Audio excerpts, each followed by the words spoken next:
Yo, yo, yo. It's your boy, Marty Marks Terrell. Go ask your.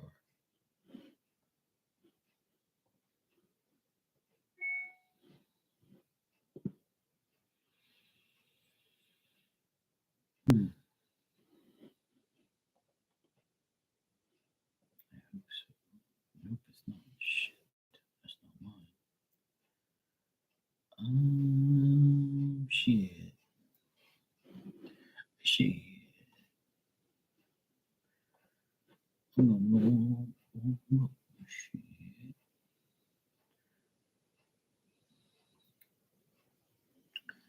It's all coming out. This year, a lot of people are going to be pissed off because everybody is going to get exposed. Oh boy. Ninja be ninja. Ninja, ninja. You're such a great ninja. You were a good little ninja today. You were a good little ninja today. Oh, ninja, ninja.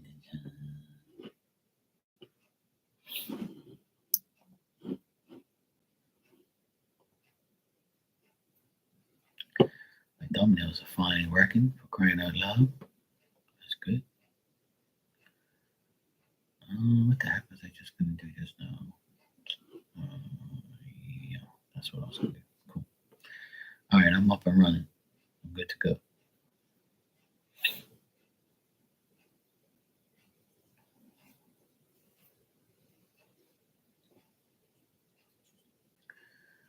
Yeah, yesterday I came on early. Yeah. I'm actually early right now too. It's not even 11. Usually I'm on like midnight, 1 o'clock, 2 o'clock in the morning. I got to start coming on early because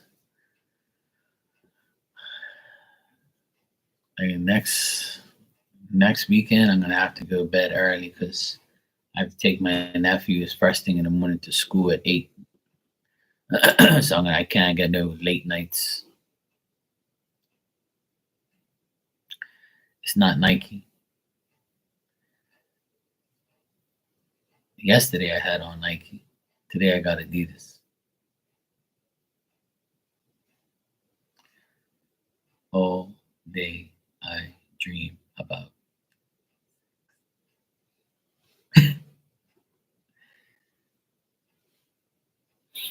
Yesterday I had the blue Nike one on. Actually, it's all day I dream about spirit.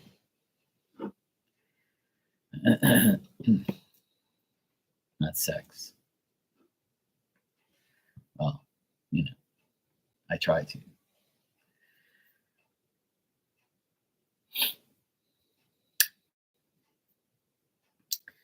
Yeah, last night I had one of my favorite outfits on.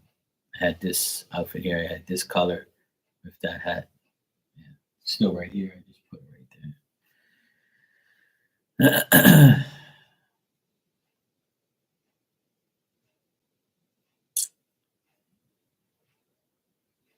But this one's nice and this one's thicker because it's really cold here today. It's 56.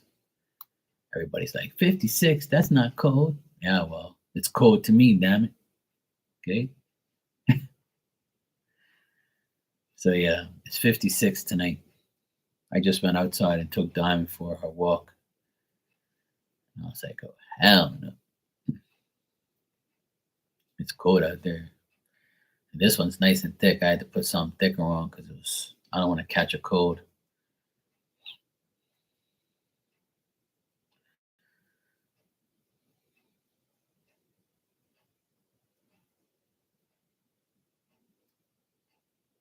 But it's all good though. Yeah, it's gonna be cold all week here. It's gonna be in the 60s during the day and 50s at night. We have like a cold front coming, but it's a good cold front. It's not well tomorrow's supposed to have showers, but Tuesday, Wednesday, and Thursday is supposed to be very sunny, but it's still gonna be cold. It's still gonna be like high 63. low 53. But I'm so glad it's not going to rain after Tuesday, Wednesday, and Thursday. There's no rain. Yeah, it's raining here too. I can hear it outside. Yeah, it's raining here as well. It's annoying. So one day it rains, one day it's sun, one day it's rain. So freaking annoying. Oh my god. But hey, it's winter time. It's better than snow. Hey Tony, how you doing, bro? Yeah, man, no problem. I'm always coming by, you know. I didn't really get to talk to you guys much because um, I was watching the game anyway, and I was in and out. I was on another chat helping my friend Marley, so I was in and out all over the damn place. But I remember that lady Marie Moore, or whatever her name is. Yeah, I remember her from way back. She's been around for a long time. I haven't seen her in a long time. She looks the same. But yeah, I have to come by and say hello. You know, I wasn't very active in the chat because I was watching TV. So, but it's good. I'm glad. There was a lot of people in there tonight, and I'm glad it went well again.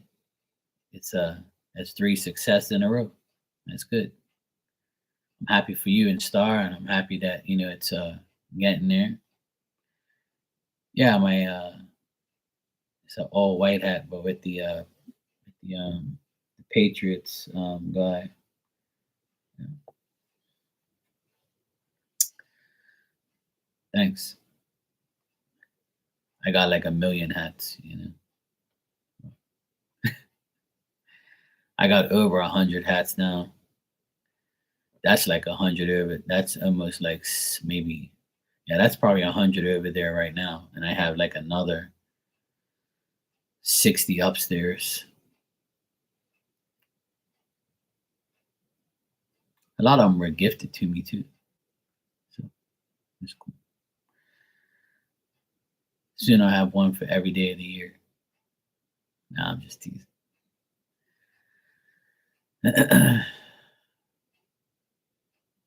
But yeah, I'm glad it went well for you guys. I'm glad it's all good. Where do I get them? Oh, look, I get them from Lids. I get them from Fanatics. I get them from another place called Hat Club. I get them online, and some people like send them to me and stuff through Amazon. Hey, Star, how you doing? I was just telling Tony, I'm glad the podcast is doing good. I'm glad you had a good time tonight as well. I actually tuned into Brenda today. She had a special guest, somebody, Angie or Angel or something like that, some British lady. So I was in her room. I said hello to her. Saw some other people in there. It's nice that everybody's coming together, man. It really makes my heart feel good that things are starting off this year in a good way. Everybody's coming together and helping each other, recommending each other, talking about each other in a good way, positive way. So yeah, it's nice that we all can do that with each other. That's really good. Absolutely, I'm always gonna support no matter what. I'm trying. I wish I could have tuned into it a lot more, but I'll usually watch it tomorrow during my breakfast. I'll rewatch it from the beginning. Because I was watching a basketball game with my nephews, so I couldn't really listen to it too much. But I had it up, just like checking every now and then to see what everybody was saying, and then I would listen here and there. At the last 10 minutes, I was listening more because I had finally like the game finally finished. Yeah, we should all support each other. It's great. I love it. Like I said, this year started off great already. So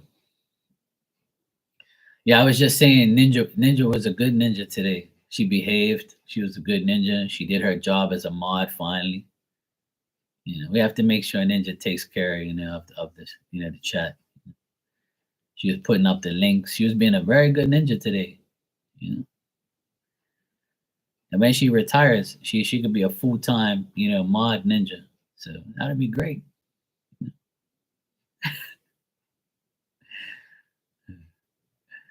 Yeah, she was a good little ninja tonight. Yeah, she's a good little ninja.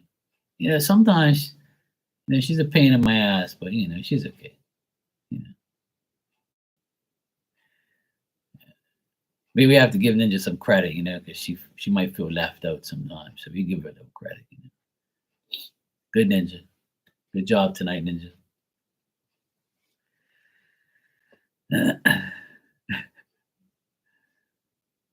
Yes, of course. Tony knows what's up. Tony's a good Tony's a good man. Once you go Portuguese, you beg please. It's that Portuguese mentality. Us Portuguese men, we're reliable, loyal, reliable, good men. We cook, we take care of you. See? Right, Tony? Yeah, nobody puts Ninja in the corner. We can't do that for you. Can't put Ninja in the corner. No. We need her. We need her. We need Ninja. As long as she behaves, then we're good to go. As long as she behaves, yes. Yeah, absolutely. Absolutely. Would you guys like a message? I'll give you guys a message if you want. Ninja, you can't have a message. It's Sunday. You're not allowed to have messages on Sunday, Ninja. Sorry, but I'll give Tony and Star a message. But I can't give you a message because I can't give you messages on Sunday. Only Monday through Saturday. I'm scared to look in the mirror. My mirror starts talking to me.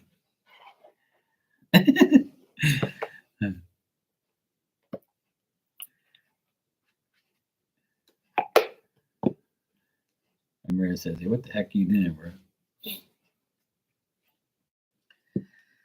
All right.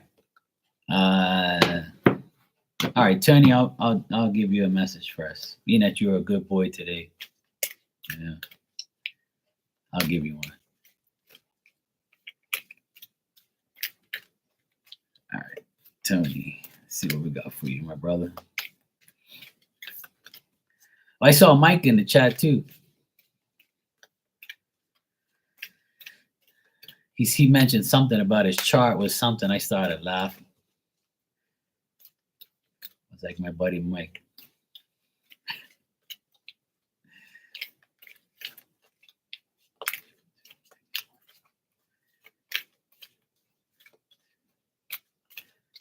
Tony's a good boy, yes. I never seen Tony misbehave,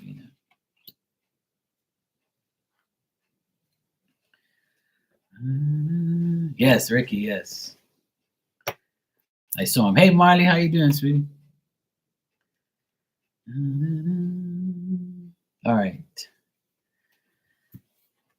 Okay, Tony, this is your card from Spirit today. It's number 23. It says, go out and plant new life seeds. Sow your future. This is perfect for you because Pluto left Capricorn. Now you can plant new seeds and look at your future and say, goodbye, Pluto. Go bother Mark for the next 20 years. He's in Aquarius. So this says, if you want the future to be different, then you have to act in a different way. Even if you want more of the same, you need to invest energy in what's to come. Whatever you give out will come back to you threefold. The person you work on today is the person you become tomorrow. Your loved ones remind you. Study, learn, grow, create your future with the work you put in today. We are here to help you. Love you in spirit. And this is like the, what is it called? A dandelion or something? So like, we have a lot of these here in Bermuda.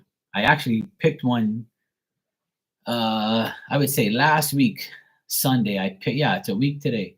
I picked one up and I made a wish and I blew all the white little leaf thingies off of it. And I made a wish. So if you find one of these, Pick it up and make a wish, Tony. Yeah, absolutely. I did it last week. I had one in my whole lawn, and I saw it and I was like, wow, look at that. I said, Spirit just doesn't stop giving me messages. I must be a good boy. Oh man. I'm gonna continue to be a good boy. All right, Star, you're next. Oh, thanks, Marley. Yeah, it's new. It's nice and thick because it's cold here tonight. Yes, your turn now. All right, Star. Let's see what we got. You're welcome, Tony. Any problem, bro? I mean, any problem. Anytime, bro. No problem. And also, Tony, like, I don't know if you have like there's a woman in spirit. When I was shuffling the cards, there was a woman in the background, but she's very, I think she's from way back, like maybe a great grandmother of yours, because like I can see like her, she doesn't look old, but maybe she died young or she died like a long time ago, like maybe like almost 100 years ago. So it looks like it's a great grandmother of yours or somebody in your family, and she has dark black hair and it's like short, but like I can just see like an obituary picture, like you know what I'm saying? It's like I think that's what you call it, right? Like the picture they put up when you're deceased, like that. I can see the lady and she has like a vest on and a shirt and her hair is all black, you know. But I didn't. She didn't say anything. She just showed me like her picture. Like she's like old. Like not. She doesn't look old, but she's like from way back. Like a picture. It's black and white picture. So I'm thinking like it's from a long time ago. I mean, it might not be that long, but like she's around you. So I don't know if it's like a great grandma or a grandma maybe. But the picture I see of her is young. Like she's like maybe, I don't know, like 40, 50. But she said hi to me.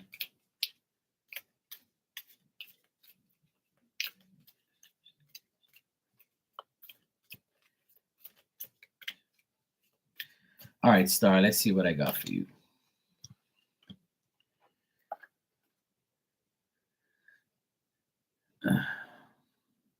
How new is this? This is, I just got this about 3 weeks ago. Yeah, I just got it like 3 weeks ago. I have the whole tracksuit, like the whole thing.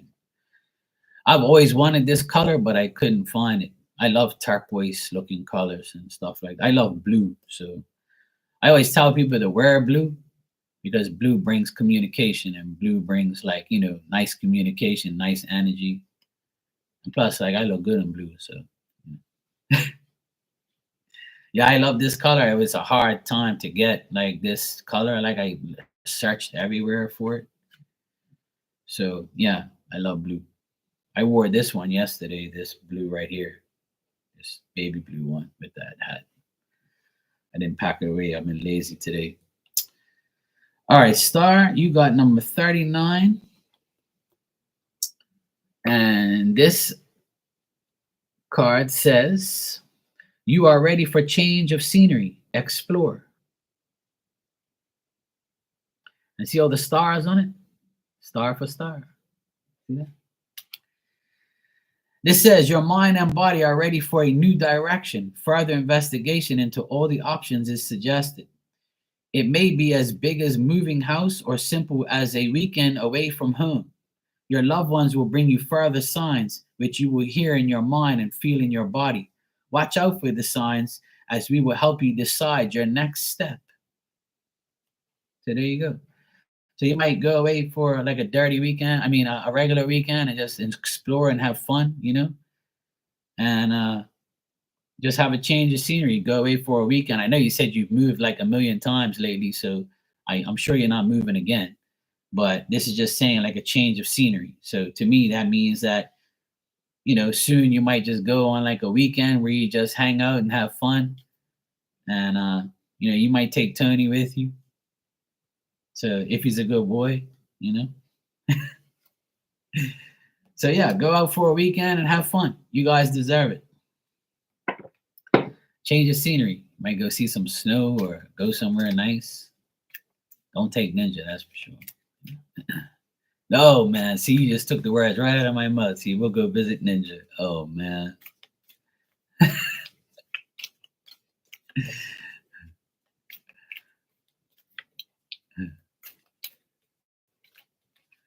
All right. All right, Ninja, I'll give you a message, a spirit message as well. Being that you've been a good ninja today, I'll give you a message, Ninja. Being that you're a good ninja.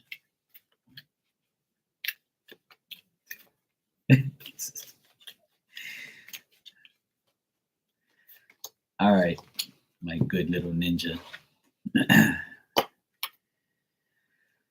All right, the things I have to do for this woman. All right, it's plain and simple, Ninja. We have fun. We have fun, and you too must enjoy yourself. So, Spirit saying the end of a physical cycle is not the end of our life. Our loved ones have changed form, but continue to exist, and their new life is full of laughter and joy. They are saying to you, we have a pleasure watching you laugh and have fun too. Don't stop living your life to the fullest. See that? Retirement is in your future. You're going to be enjoying yourself more and more. See? There you go. Spirit says they got you. Don't worry. Just have fun. They have fun. They're having fun being around you. You know? You're welcome.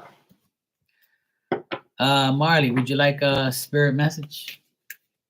By the way, this deck is called Messages from Heaven by Jackie Newcomb. This is her right here.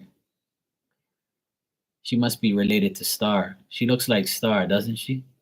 She could be your long lost sister, Star, or a sister from another mother. You know? What you think? Looks like Star, right? She has like the same hair. I don't know. It might be your like long lost spiritual sister or something. You know?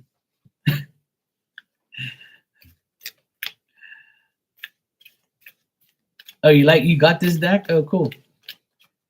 We just I like that deck, by the way. Okay, cool. All right, Marley, sure, I'll give you one. Okay, Marley. 1, 2.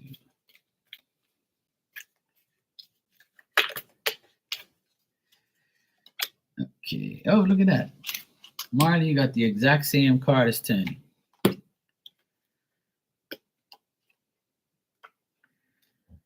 You got the exact same card. Number 23. Here's the dandelion again. So you got it as well. It says, go out and plant new life seeds, sow your future. 2 and 3 is 5. 5 means change. If you want the future to be different, then you have to act in different way. Even if you want more of the same, you need to invest energy in what is to come. Whatever you give out will come back to you threefold. The person you work on today is the person you become tomorrow. I like that saying. The loved ones remind you, study, learn, grow, create your future with the work you put in today. We are here to help. Marley is a Scorpio, like you, Star. She's a Scorpio.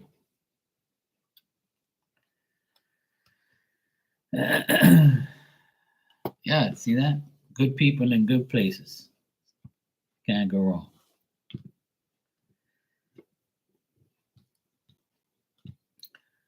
Marley, I don't know if you know Star Lotus Tarot. She's a good friend of mine.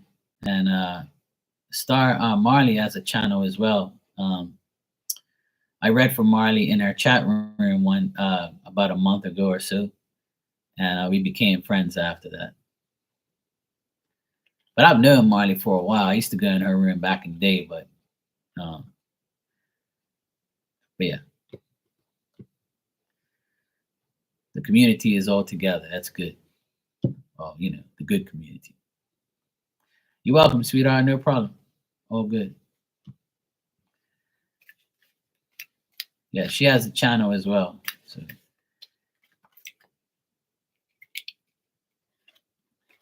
yay. See that? That's what it's all about. This year started off good. See, everybody is coming together and helping each other, talking to each other. Like I always say, why can't we all just get along?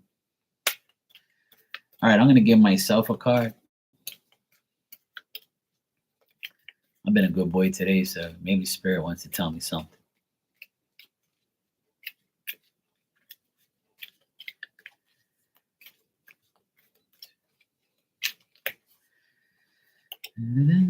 Oh, wow.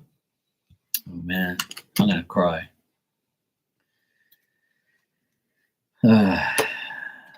Spirit just had to do this to me, didn't they? All right, let me see what they have to say to me. Let me get my thing out here. All right. I got the Peacock, number 38. This card says, we are proud of you and are aware of your achievements.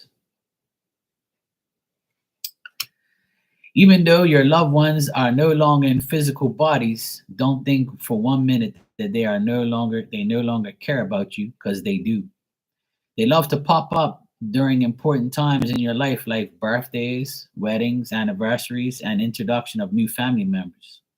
They are also aware of the days when you achieve your goals, and we are proud of you in the same way that they would have been proud of you if they still been on this side of life. They say we love to still be a part of your life. Congratulations, and we applaud you on this special day.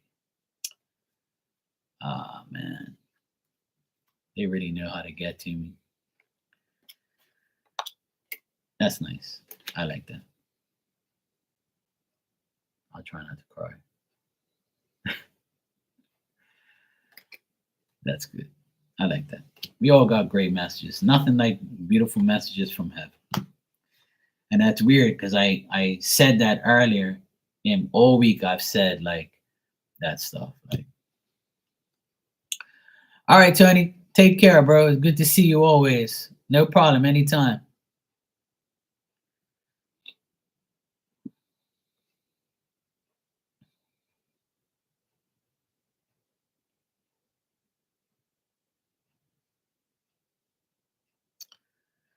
Yeah, that's cool. Messages like that, it's just confirming what I've been saying all week. I've been saying all week that spirit, people die, their physical presence dies, but the ghosts and their spiritual presence stay behind. And I've been saying that like all week on my lives. I've been telling people like, all you got to do is talk to them. Just keep talking to them every day. Just acknowledge them, talk to them, say hi, address them, do whatever you can. They love that. It's been a long day. I'm gonna have to move. Okay, Star. Good night. Take care.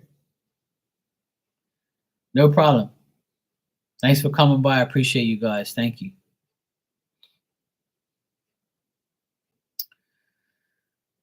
So yeah, it's nice. It's I've had a lot of signs. I've had so many signs this week.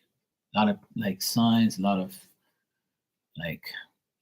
a lot of crazy things. Numbers, signs, um, just like everything.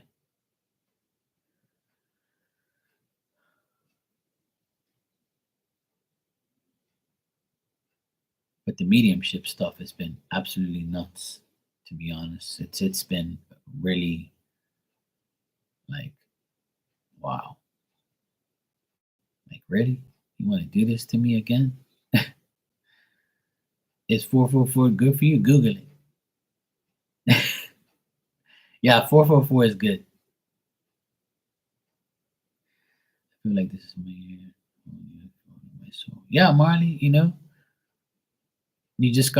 gotta want it. You gotta, claim it. You gotta do it. You have to You have to like just tell yourself, look, now's the time, and just make it happen. It's that simple. There's no time like the present. You know, you're not supposed to wait for anything because time's ticking. And you got to also tell yourself that every day that goes by, you're getting closer to your goal. Every day, you're getting closer. Every single day. So if you're patient, then every day that goes by, you're getting closer to your goals, closer to your dreams, closer to what you want to accomplish. I know sometimes, people ain't got patience and they want shit now. And if you want it now, you can. Because every day that goes by, you're just getting closer to what you need to do. And eventually it's just gonna fall right into your lap because you done the work. Yeah, it's because a lot to do with that, Marley, is because okay, Ninja, good night, take care. Yeah, I'll put in my 2 cents as well, Marley, because I've talked to you a few times, and like when I look at you on your lives, like you look very comfortable. You look comfortable, you look aware, you look attentive, like you look like you're actually enjoying being in the public eye now. It's like you're free. You know what I'm saying? It's like to me, I feel like you're free. You don't hold back anymore. You just do whatever you want, and that's it. That's the best thing. And that's not like this Aquarius, Leo, Scorpio, and Taurus are fixed signs. And usually the fixed signs to me, you know, once they get out and they're free, they understand what life is. Like they understand how to live life freely. Because yes, they're in a box because they're fixed. See, like when you fix an animal, you take away what they can't develop. You see what I'm saying? So when you are a fixed sign, you're not going to develop until you come out of that box, out of that shell, or you come out into the open and show who you really are. So that's why for us, those 4 signs, in order to come out of that box, we got to take that initiative. It's not just going to be handed to you. See, we got to develop ourselves and come out and say, today is the day, or I'm going to do this and I feel comfortable now. And I feel like, my life will get better if I keep on this, this path and this way, and it's the way I talk, the way I listen, the way and another thing is when you are who you hang around, you know, you are who you hang around. So if you're around good company, good things are going to happen to you. And when good things happen to you, when you change your company and change your ways and change the people you're around, universe and spirit just says, you know what? About time you fucking came around real people. About time you gave somebody a chance. About time you trust this person, or about time you fucking got off your ass and made this happen. So they start to reward you right away because you took the initiative to be who you really need to be.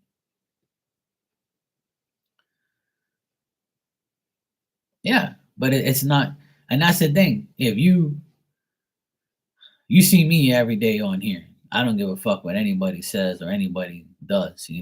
I don't care as long as I'm doing what I'm gotta do. I really don't give a shit about anybody's life and what you're doing or what you're saying. Unless I care about you, then I'm gonna care back. But if you don't give a shit about me, I'm not gonna give a shit about you. But that's what I learned, is not to give nothing my energy. Just feel people out, hang out, see if I like being around people or someone. If I do, I'm gonna bond with them and help them, and they're gonna help me. And that's it. But the majority of the time, I'm always willing to help everyone because I don't look for nothing in return. And some people, they don't know how to help back, or they don't know what to do to help because that person is already too powerful. That person's already got everything. And I've had multiple people tell me, well, what am I going to do for you, Mark? And I said, just don't lie to me and we're good. That's it. Yeah. Just don't fucking lie to me, and then we're gonna be friends forever. You lied to me, then we're not gonna be friends. You talk shit about me, then we're not gonna be anything. So just, let me be me. You can be you. I'm not gonna judge you. You don't judge me. We can help each other and keep our boundaries. I'm not gonna tell you what to do with your life, but I'll give you advice, you know? Yeah, it is. It's the best way to be. But we're all here to learn from each other. All because I'm older than you doesn't mean I know everything. You can tell me shit and teach me shit I don't know. And same way, you know? Yeah. That's all I want. It's not much to ask. I just want people to be honest. Like, if you have a problem with me, tell me. I don't give a fuck. No, I don't care. You can say whatever you want. If you think I'm some type of way or you want me to tell me something, to go right ahead. But I don't really give a shit. I'm still going to go to sleep tonight, not worrying about what you said, because that's your opinion. And if you don't like me, don't come the fuck around here. you know, that's how I am. But if you like me, you want me to help you, sure. But as soon as you lie, that's it. Go fuck yourself. It's that simple. I have no time for no bullshit no more. I'm too old for that shit. I'm not too much, on my plate as it is. And I don't need nobody else's like energy in my life aggravating the shit out of me. Hell no. You ain't aggravating me no more. And today I got some good news. Like, my sister got some good news tonight. And she was like, "Are you online? I need to talk to you." And she told me the best news ever. And I said, "Didn't I tell you that was gonna fucking happen?" And look, these people look like idiots again. So we got another victory just by being good, just by being right, just by being true. And the liars are still getting theirs, but it's still not benefiting them like it benefits us. And that's what I tell my sister. You just gotta stay positive and just keep doing what you gotta do. And she got rewarded again. And I said, "See, you're a Sagittarius. You're not even a fucking Aquarius, and you was getting rewarded. It don't matter that all that astrology shit. That it's only right to a certain point. Like, it doesn't matter what sign you are. It matters who you are. You could be like, an Aquarius right now, and Pluto's in your sign. And you're like, yeah, I'm ready for this. But if you're a fucking idiot, you're gonna get karma. You're a fucking idiot. You're not gonna get no good shit. So I tell people, like, you can be whatever sign you fucking want. You can have shit in your chart, whatever. If you're a piece of shit, you're gonna get karma. It's simple. You know? That's it. I lived in next.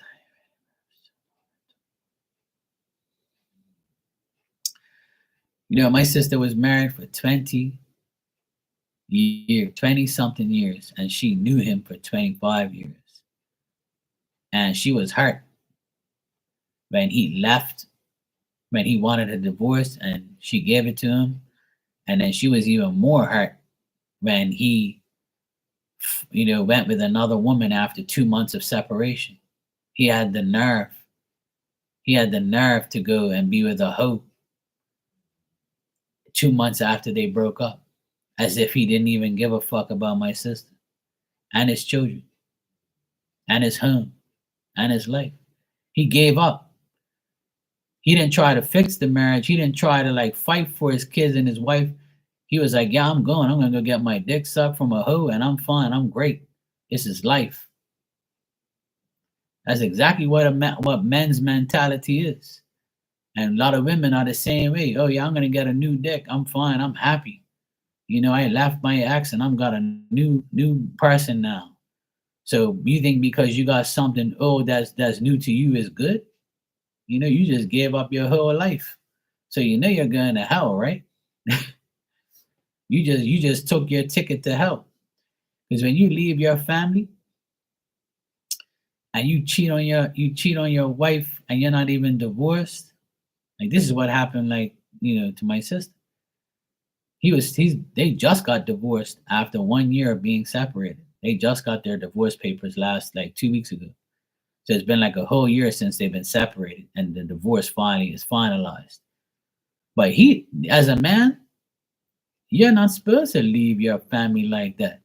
Now, if your wife was cheating, yeah, but she wasn't. He was cheating.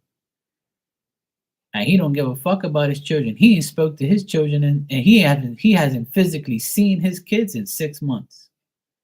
And he don't pay for them either. You see what I'm saying? People think they got it bad. Everybody's always got it worse than you. And that's what I used to tell that's what I tell my sister. There's people out there who's got it worse than you. She thinks she's got it worse. I said, that guy's out of your life. That's the best thing that ever happened. And she realizes it now. Because since he's been gone, her life's changed. She's doing everything on her bucket list. And she got like all these good things happen to her. And I said, see, I told you, all you have to do is get rid of the devil. Now that the devil's not here, life is clear. Simple. And when she gave me good news today, I was like, I told you.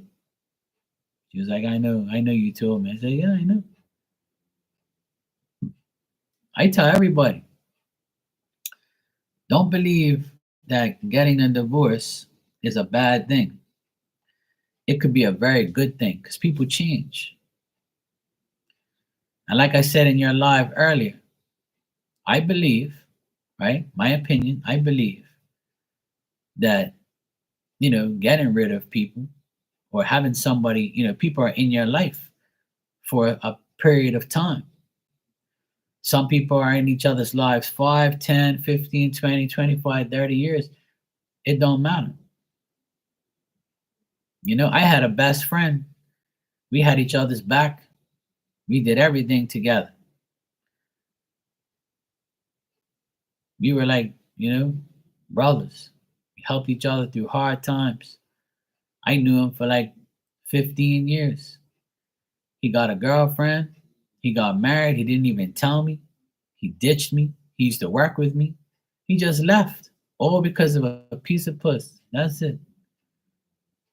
People get all fucked up when they have sex with somebody or they get attached to a person of the opposite sex or they're just with a partner, period. They just leave their friends for that, partner. And then about 5 years later, his wife died from a disease. And then he sees me, right? And then don't even speak to me because he probably felt like an idiot. I gave up my friend of 15 years to marry somebody just for them to die 5 years later. You see how life works? You want to disrespect somebody or get rid of somebody that never done nothing wrong to you for someone else just for it to blow up in your face. And it's fucked up, it is. But that's how life is. People are, like you said, people are in your life for a reason or a season. Yeah, exactly. You have a peace of mind, you got your soul back. And but you had to take that initiative. You had to make it happen. You see what I'm saying? And that's why a lot of people don't get married because they don't want that life. They don't want that bullshit. Hey, Juanita, how you doing, my friend? How you been? Hope all's good. But I'm happy for you, Marty, and I'm happy for a lot of women who take the initiative to get a divorce, to better their life, to take care of their children, and leave the bad man that they once loved and cared about and was once that person that they thought that was going to be there forever. It doesn't make you a worse person. You're a better person without the negative person. You see what I'm saying? That's the best thing for a human being to do, whether you're a woman or a man. It doesn't matter. My brother was the same way. His wife, he knew she was a hoe, but he thought she was gonna change for him. She changed for a couple years, had 2 kids, she was fine, and then all of a sudden, bang, she got fed up. She says, yeah, these kids can wipe their own ass and feed themselves. I'm gone. And those kids reached 13, 14 years old, she took off. She was like, yeah, they can all take care of themselves. I'm going to go find me a new man. And that's what she did. And my brother's been divorced for 5 years. And his life is much better now. So is the kids. The boys are like, thank God that bitch is gone. And my nephews are the same way. Thank God my dad's gone. Fuck that guy. He treated us like shit. So if you're getting a divorce for a good reason, right? If you're getting rid of a partner or divorce, a husband, a wife, or a family member, fuck them. You got to do what's best for you. You have to keep doing what's best for you. You got to eliminate people out of your life. Don't kill them. Don't beat them. Just eliminate them. Let's be like, fuck you. I don't want to talk to you no more. Good to help. Bye. It's that simple. And if everybody does that, your life will be better. Even if you've known a person for years and years and years, it don't matter how long you've known somebody. Because the next 20 years of your life without that person, you'll be like, fuck, I wish I would have done this shit 10 years ago. This person was just a pain in my ass. And that's how it is, you know. I realized that a long time ago. And people always say to me, Mark, you don't speak to that person no more? Nope. Oh, why not? Because they screwed me over, because they fucked me over, because they talk shit, because they didn't do what they were supposed to do. They lied to me or whatever the case may be. And they're like, damn, I thought you guys was cool. No, not anymore. We were. And my life will get better and better because I don't have those people around me no more to drag me down or to bring negative thoughts and energy towards me. But people think it's hard to get rid of somebody. It's not. You just ignore them. Just get rid of them. Just be like, look, leave me the fuck alone and go away. Oh, but I can't do that. I feel sorry for him. I don't feel sorry for nobody. You are a human being. You can find a way. You'll be all right without me. That's all.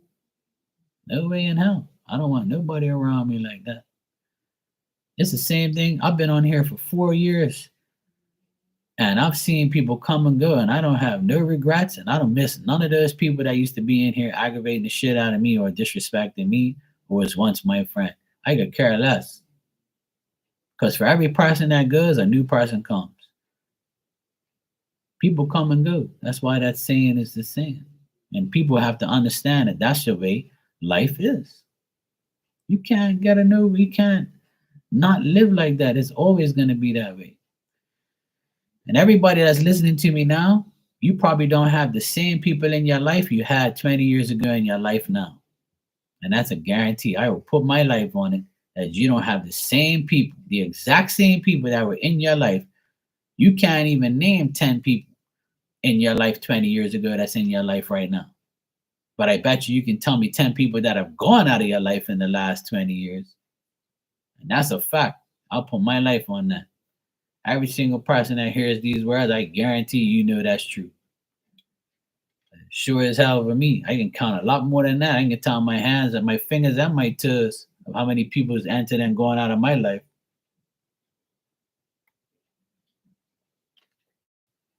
And some people eliminate themselves. So I'm like, damn, thanks. You don't speak to me no more? I'm not gonna go chase you. You think I'm gonna grab my fucking phone like this and be like, why you don't speak to me no more? Where you to? What happened? What did I do? Oh, hell no. If you don't call me no more, oh, that's a blessing. Thank God. Leave me the fuck alone. I don't need you. You out of your damn mind. I don't want you. Less people around me, the better. Bye. Hope you got some other friends. They won't be like me. Good riddance. I'm telling you, it's the truth. I don't care. If I have people come back after a while, hey Mark, how you doing? Hey, what's up? How you doing? Cool. Miss you too. Cool. Love you too. And if you don't come back no more, smell you later. Bye. But see, everybody's got to be like that because you don't need nobody in your life. All you need is yourself, your health, your job, some money, a place to live. That's right. Smell you later. Bye. Don't want you no more around me. Honest to God, I never thought in my entire life, because I used to have a lot of friends. I couldn't live without my friends. I thought that, I needed friends. I needed people around me.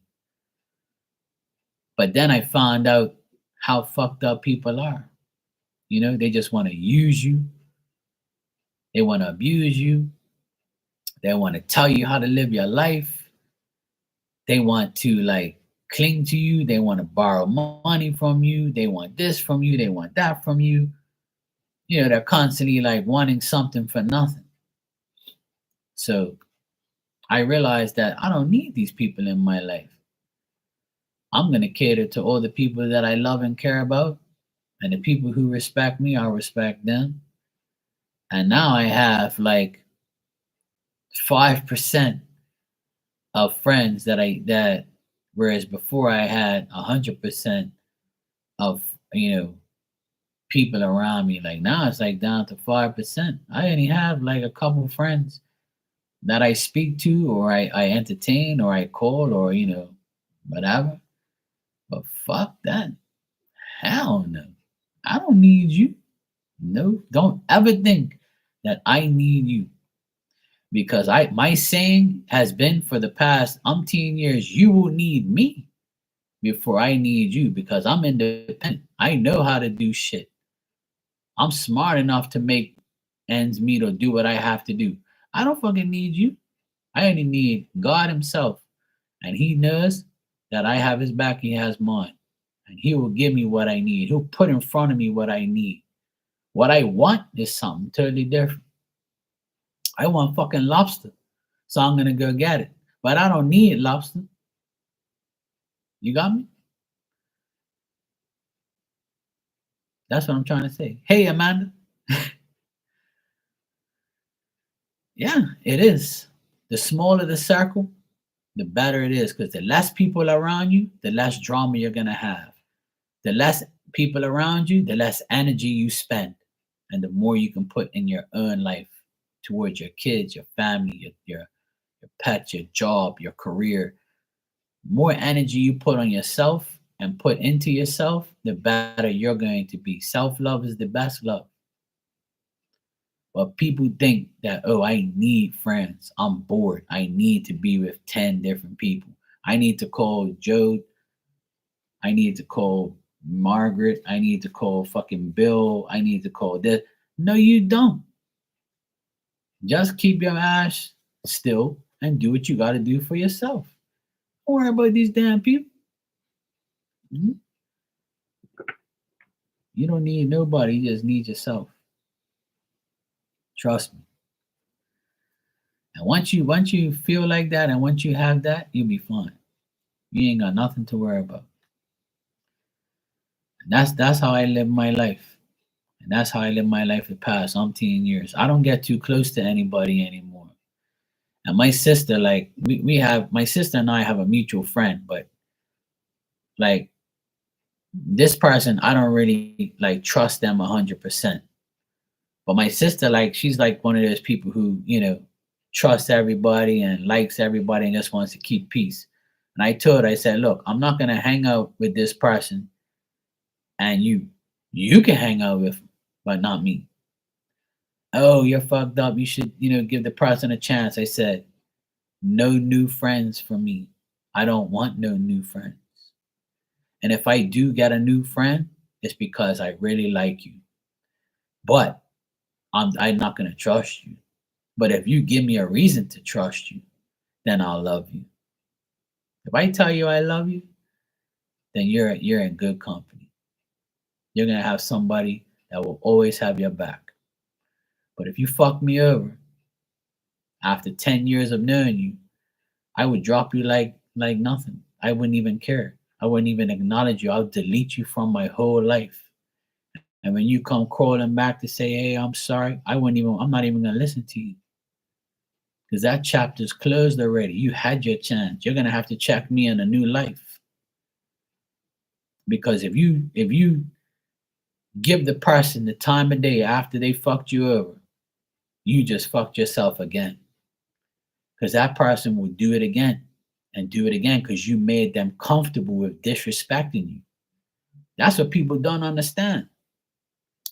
Is once you bring somebody back into your life that fucked you over and you give them another chance, that's the worst mistake you can make because you're always going to be on the edge. You're always going to be walking on eggshells at that person. You're going to be like, yeah, they're going to fuck me over again. I knew it's coming. I'm just going to keep my eyes and mouth open. I'm going to keep everything, to a limit. I'm going to put up boundaries. Fuck your boundaries. No, I don't have boundaries because boundaries are meant to be broken. Boundaries are meant to be jumped over. I don't have boundaries. It's gone. You buy. My boundary is you gone. See you later. Bye. I don't want you around me. It ain't happening. You ain't coming back to do the same bullshit you did already. Exactly. Exactly. The best friend you can have is yourself, a pet, and God. Your parents, your children, all those things are important. Those are the most important people you should have in your life. It's your immediate family if you can deal with them. Your mother, your father, they buried you, they made you. If you're good with your parents, then that's good. You can tolerate them, that's great. But you don't have to associate with just anybody because they're your family or because, they're whatever.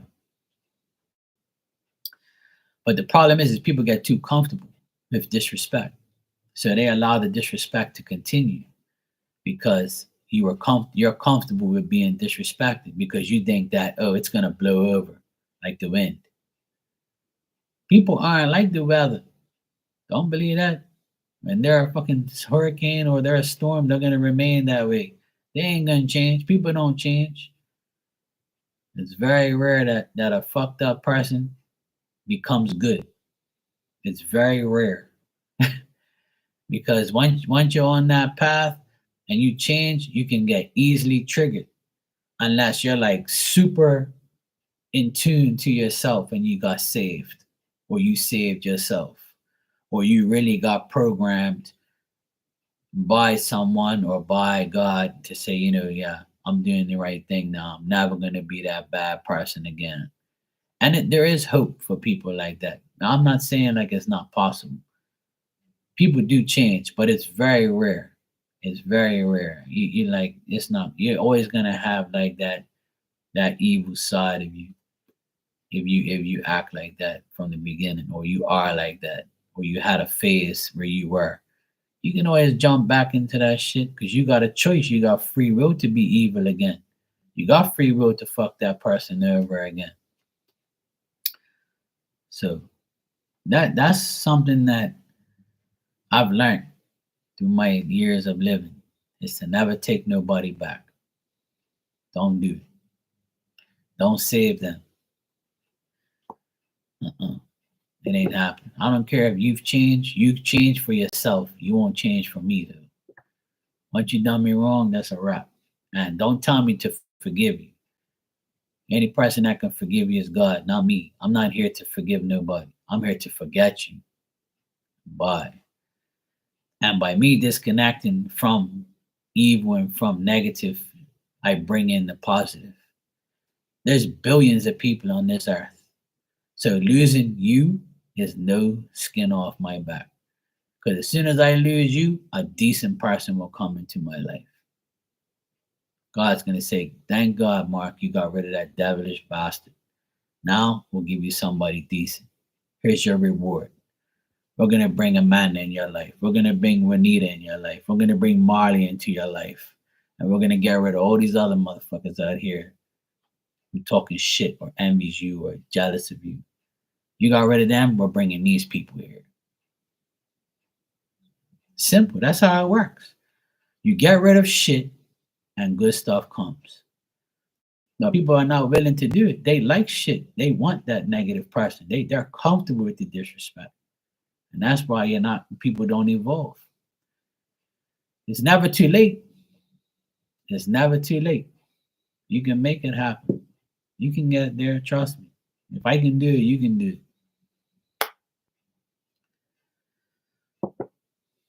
And people look at me and they're like, fuck, I can't believe you don't do that no more. I can't believe you don't do this no more. I said, I changed my life. I don't want you, mom. I don't want you mofos around me. I don't need no leeches around me. No way. Goodbye. People always say, oh, I haven't seen you forever. I said, that's a good thing. And they're like, I'm like, yeah, take that. You ain't seen me in a long time. That's a good thing. I don't want to see you either. I said that to somebody, and when I saw their facial expression, they were like, this mofo, he just said that's a good thing. Dang. And I just laughed because I'm like, yeah, it's a good thing I haven't seen you. I don't want to see that negative, evil ass. I'm too positive to be around you. I'm too good to be around you. I don't want to be around you. I don't even want to see you. But God put me in front of you today because He said, look, Mark, you ain't missing nothing. Look at this idiot. Man.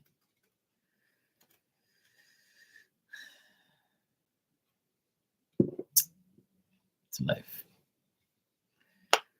Juanita and Amanda, would you guys like a card? I have these cards today. It's called Messages from Heaven. So I'll give you guys one. I've given everybody else one. But if you guys want one, I'll give you one. All right, cool. All right, Juanita. Let's see what we got for you. Oh, cool, Amanda. I love these cards.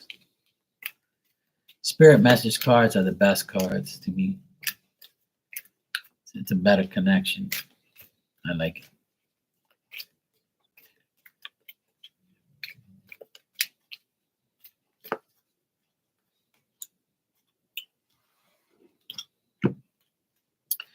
Yes, they are. All right. Juanita, you got number 3, which is a good number. All right, let's see what it says. All right, this is your card, Juanita, and it says, take control of the situation. We know you can do this. See that? Take the wheel. This says, stay strong.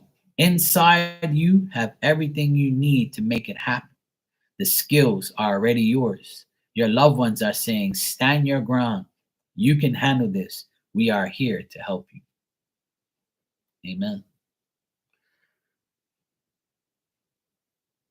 You got to take control of the situation. And they're here and they know you can do it. I think I told you that before. It must have been like, when I was psychic. See, that's more confirmation for you. See? Yeah. You take control, Spirit's got your back. That's what it's all about. It's like me. I took control. I came on here. I said, yeah, I'm not going to doubt anything. I'm just going to tell everybody what I see, what I hear, what I know. And that's it. The rest is history. And that's what Spirit wants. Spirit wants us to take control, and then they'll do the rest. They'll make sure you go in the right direction as long as you do it right. Okay, Amanda, let's see what we got for you.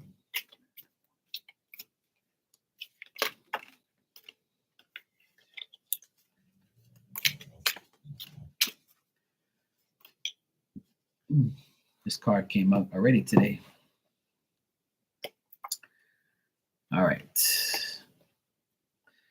Amanda, this is your card. It says, number 39, you are ready for a change of scenery. Explore.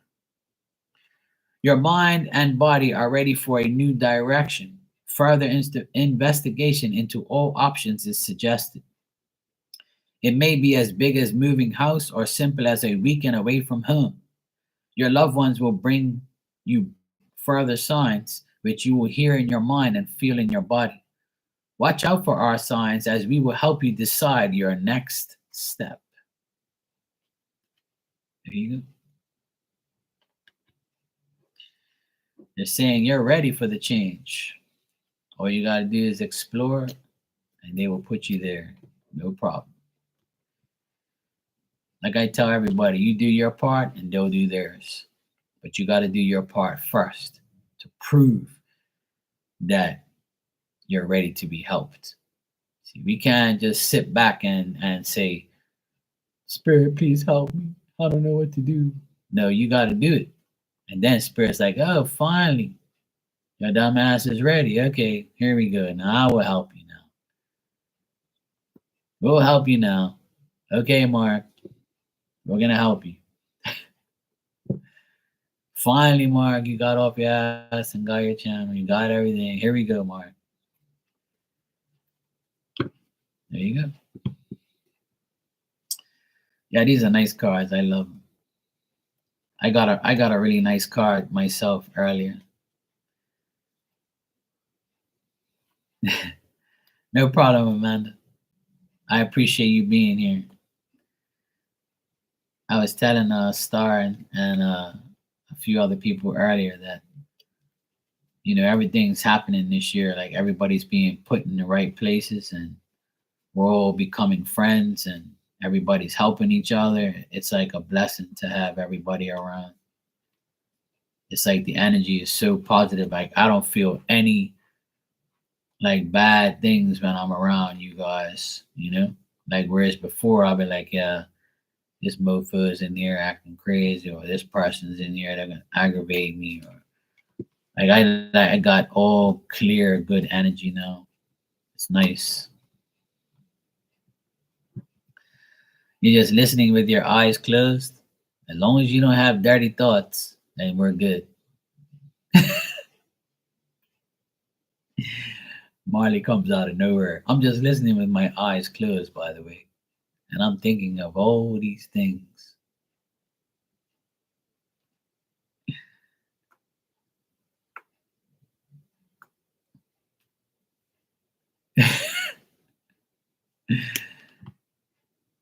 It's everything.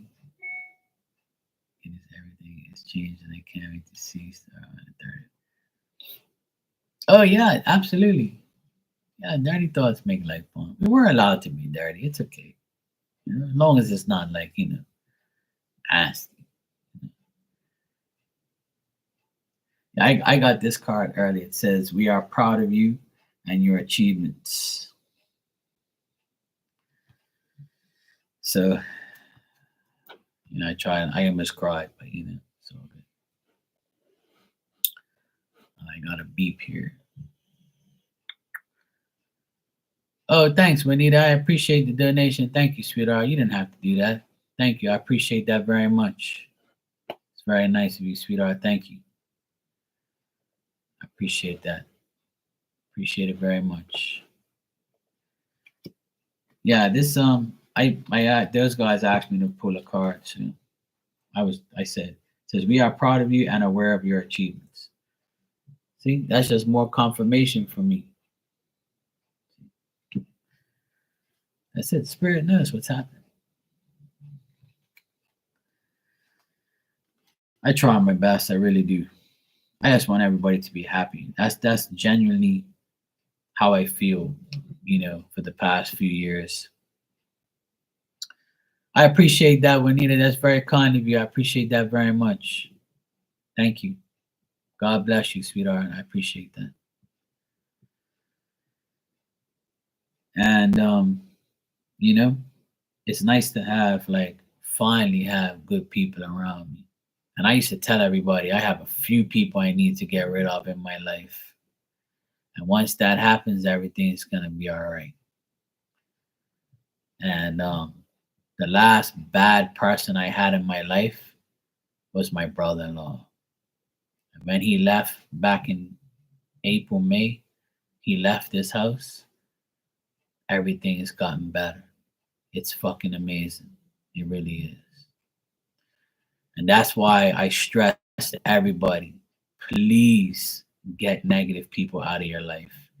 If there's someone holding you back or dragging you down, you have to get rid of them, no matter how close they are to you, who they are to you, what they are to you. It doesn't matter. Once you get rid of that person, you're going to be like, holy shit, no way. My whole life just changed. When my brother in law left this house, everybody in his house got better because his evil, nasty energy was in here.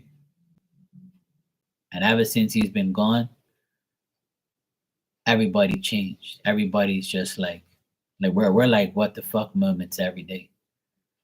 Even me. Like I feel more powerful now because I was always giving him my energy. Every time I saw him, I wanted to kill him. Every time we lived in the same house for years, you know. I'm in the apartment and he was over there, and I knew he was treating my sister and those boys and me bad, but there was nothing that we could really do. It was all up to my sister, and he felt it. But that's why, he was like, "Yeah, fuck this, I'm out of here." But the thing is, it's like you have to understand that once that person goes, it's a wrap. And my sister always says to me, "Mark, you're right. You always told me to get rid of that bastard." And I said, "I told you. Once you get rid of him, your whole life is going to change." And that's exactly what happened to her. And it didn't take long, It didn't take long for her life to change. It didn't. I'm telling you. As soon as that guy left, I went up in his area. I took his grandfather's spirit out of here. And once his grandfather's spirit, because I felt him, I saw his grandfather up here. And I told my sister, this guy's up here. I can see him. I can smell him. And I'm going to get him out of here, but I need some help. And I went to go get my other psychic friend here, and she helped me to get rid of him. I just needed somebody to like get him away, Once he left, about a week later, the energy got better and better. And I was up there with Palo Santo and Sage, Holy Water. I was out there. I was making sure nothing was in there. I was making sure nobody's coming back. I was making sure the energy was clear. And now, today, there's no nothing. This house is completely free of that fucking idiot's negative energy. And now everybody in this house is perfectly fine. All of our lives have changed. Everything's gotten better. And I encourage everybody to do it. But see, I can't do it for you. You have to do it. Hopefully my words are encouraging people to do it. And that's the thing. Like my sister said that she's encouraged other women to do it. Because a lot of women are scared to leave their man. Or a lot of men are scared to leave their women because of money, because of a home, because of children, because of finances. Man, fuck that. You gotta leave for you, for your soul, for your sake, for your health, for you. You gotta move on. Like you have to go. You gotta make it happen. And when you do, God's gonna be like, about fucking time, sweetheart. What took you so long, dumbass? Then he's gonna be like, okay, now that you've done it, we're gonna let a week go by just in case you don't go back. And once that, bang, we got you. We're gonna make your life the best ever. We're gonna reward you for getting rid of the devil. And that's how life is. People just don't understand how powerful you can be without negative energy, without a negative person. And you're right, Amanda. It's amazing how one person can affect so many. And that fucker, when he was here, he affected me, my sister, and the boys. And when he left, all of our lives got better. Every single one of our lives got better. I even feel more powerful as a medium now than I've ever felt in my life. Because you know why? I feel free. I don't have no negative energy around me. So even my readings are better, even my energy is better. Spirits come to me more now. Since that guy left, I've evolved even more. It's like spirit wants to hang around me now. They don't leave me alone. They're like, thank God, you idiot, about time. But see, I couldn't do it. I had to like wait for my sister to get rid of him. And then I pretty much got him out of here. I threatened him to leave. So, he's gone. And all of our lives are better. And ever since that happened, I've been preaching it more and more every day. I've been telling people, please just do it. Just make your life better. Get rid of people, man. Fuck these people. And honest to God, it fills my heart with joy to see my sister go through one of the hardest times of her life to one of the best times of her life in 1 year. Last January, she had broken up with him and she was all fucked up. She was mentally drained. Never seen her cry so much and be so emotionally destroyed. From January to like May, she was destroyed. And then June, she left her business and him, like the company. She gave it all up.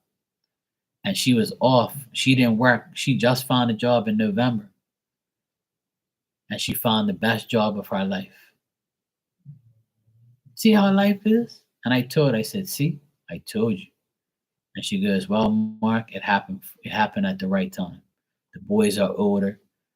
We're all financially stable. We're all okay. We're all in a better place. Everything happened for a reason.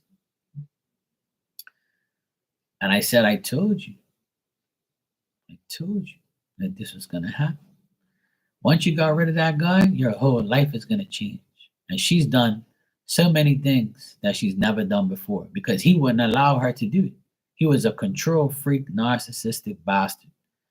And he used to tell her, you can't do this, you can't do that. Oh, no, you can't talk to that person.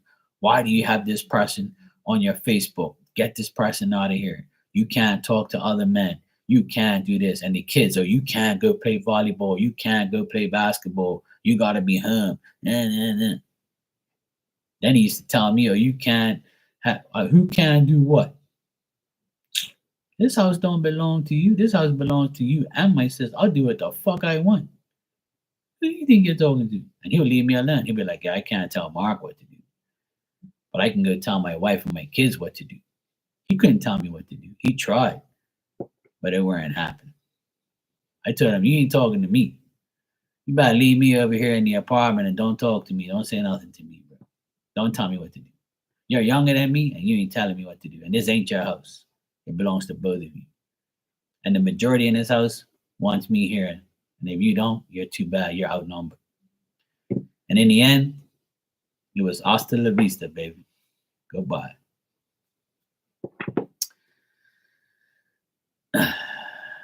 Yeah, the boys, I like I said on here many times, I'm not even like a father figure to them. We're like bros. We're like brothers. We're like, we don't act like father, son, or uncle and nephew. We act like we're best friends. We're like the Three Stooges, We're all together all the time. Like we have a different relationship than most nephews and uncles. Like we hug each other every day. We take care of each other. We're there for each other. We help each other. Those boys are amazing. They're smart as fuck. And they're really good boys, And they love me and I love them. They know I'll do anything for them. And they treat me the same way. It's not like an uncle and like nephew type of thing. It's like we call each other bro. Hey, bro. Hey, bro. So that's how we are. Hey, Virgo, how you doing, sweetheart? I'm doing good. Yeah, I've been on here for 1 hour and 20 minutes. I've been a busy guy today, I've been helping out my other friends online and going and seeing everybody else's lives and all sorts of stuff. Yeah, absolutely, Juanita. I believe that 100%. See, your kids call you bra.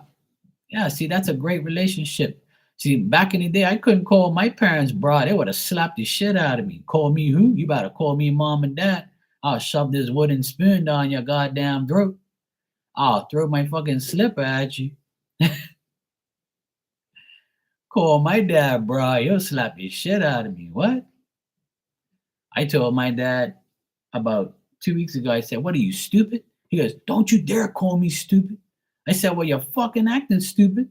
How the fuck you not know? And it came out like, I shouldn't have said that to him, but you know, he can't beat me now. He's like, don't you call me stupid? Like he still like, says that shit to me at 80. Yeah, exactly. Yeah. But see, this generation is different, you know? This generation is a lot different. That like parents are more like easygoing because our parents are worse. They don't open up to like being jokingly and acting like that. They're more strict. Don't you dare talk to me like that. I'll fucking take your teeth out. you know? Like my parents, you couldn't swear around my parents. They're what you just say? And they'll come running after you, beat your ass. My mom used to have a wooden spoon. That was her weapon. She used to cut her ass with the wooden spoon. And my dad would give you a backhand so quick you wouldn't even know it was coming. It was him to me to the floor. Whop. What was that for?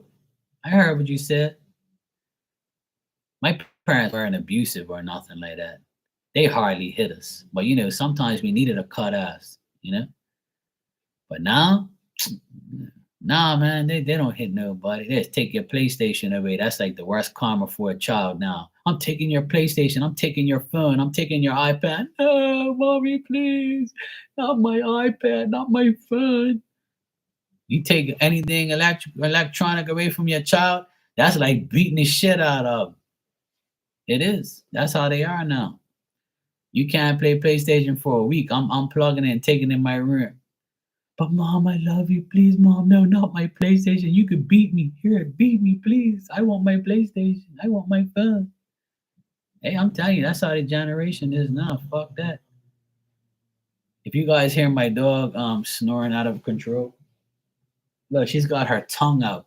You see her tongue right here? Look at her tongue. And she's snoring.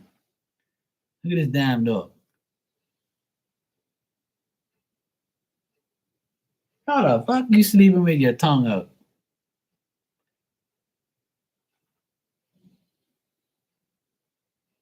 Put that thing back in your mouth. They're gonna lick the damn hair off the damn blanket. Yeah, that's better. Good girl. She put it back in her mouth. She must have heard me.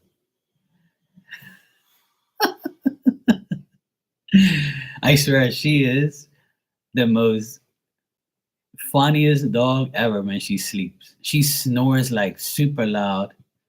She yawns like crazy.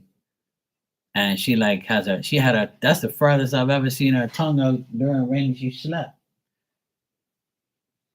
She loves that damn blanket. Back snoring again. I wish I could snore like that. My dad and I were like that, very close. Lots of fun. His nickname was Burbles. Yeah. Like, but my nephews are around me, like the two that I'm close to. Um, they'll be like, yo, bro. I'm like, yeah, what's up? They say, oh, can you get me a PlayStation card? I'm like, yeah, I'll get you one, yeah. All right, bro. Thanks, bro. Love you, bro. It's not like, hey, Uncle Mark. They never call me Uncle Mark. I couldn't tell you the last time they ever called me that. Everything is bro this, bro that, bro this, bro that. Or they'll call me like something like if they see me wear blue, they'll be like, hey, Blueberry, what's going on? The other day I had like green on and they said, oh, look at my little olive. Like they just talk shit. They just want to have fun and just talk random shit and just crack jokes. But like I don't get offended or not. Like it's not offensive shit. It's just all funny shit.